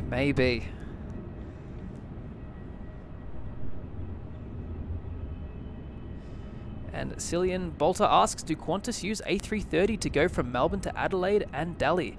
Yes, they do. They do stop in Delhi. They do stop in Adelaide before continuing on to Delhi on the departure leg. However, when they do arrive, they do come direct from Delhi. And the aircraft used is an A330, as you said. So we have arriving on runway 34 now is that Air New Zealand A320neo. This is NZ265 arriving from Queenstown.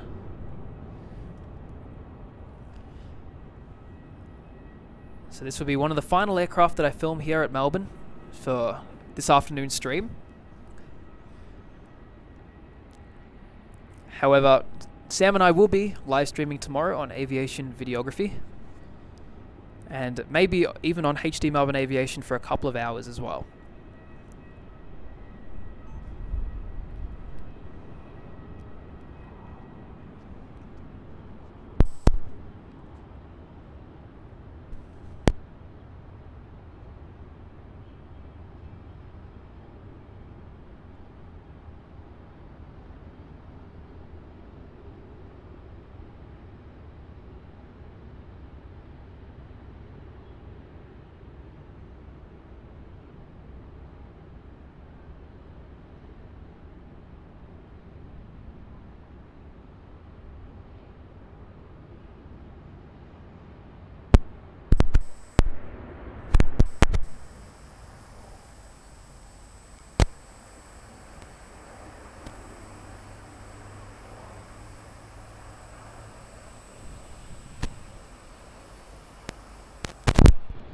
And there is the Air New Zealand A320neo from Queenstown.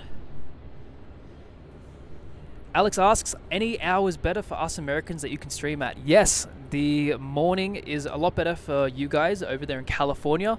If I start streaming here at 7 a.m., you guys will be viewing the stream at about 12 p.m. your time, or I think actually 2 p.m. your time, with the current difference in time. And I do intend to do more morning streams. I did try this morning, and I had originally planned to do a live stream this morning instead of this afternoon. But unfortunately, I was having a lot of issues with my SIM card. So I had to get that fixed before I could come out here and change that. And then Winchester says, brilliant stream. Thanks, Matt. Thanks for your mods too. Great job. Thank you very much, Winchester. I really do appreciate your support and for joining the live stream here this afternoon. It's been great to chat with you. And Aesthetic Aviation, maybe send me a message on Instagram. I struggle to keep up with the messages on Facebook, so it can take me a little bit of time to get back to you. Whereas Instagram, I'm a lot more on top of things. And then I'll probably get back to you once I've gotten home and put everything away for tomorrow. And I do apologize about the mic crackling. I will get that all fixed for tomorrow. I'm not too sure what's going on, so I'm just going to have to play around with it when I get home and see if I can figure out the root of the issue. And Melbourne Aviation, our good friend Max says, I'll be out tomorrow morning. Surely you're streaming at Melbourne. I'm not too sure if we're going to be streaming at Melbourne just yet. That is still something we have to figure out, but we will let you know. So I will start packing up now. It has been an absolute pleasure to be live streaming here this afternoon and talking to all you guys in the chat. I really do appreciate all your support. And one more time, just before we do wrap up, if you haven't already, make sure to subscribe to the channel and turn on the bell notification so you can see when I'm going to be streaming next and where it's going to be, as I don't have a schedule set in stone.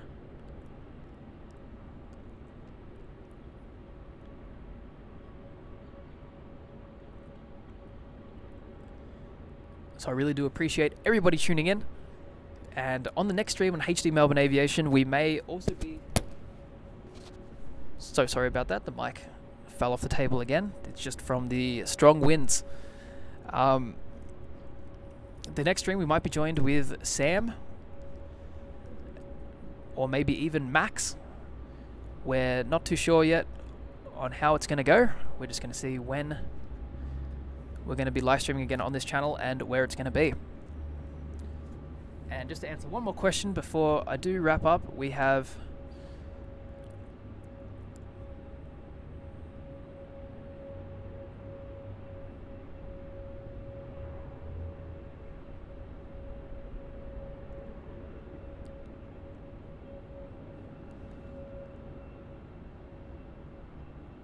So sorry, security just came up to me and asked what I was doing.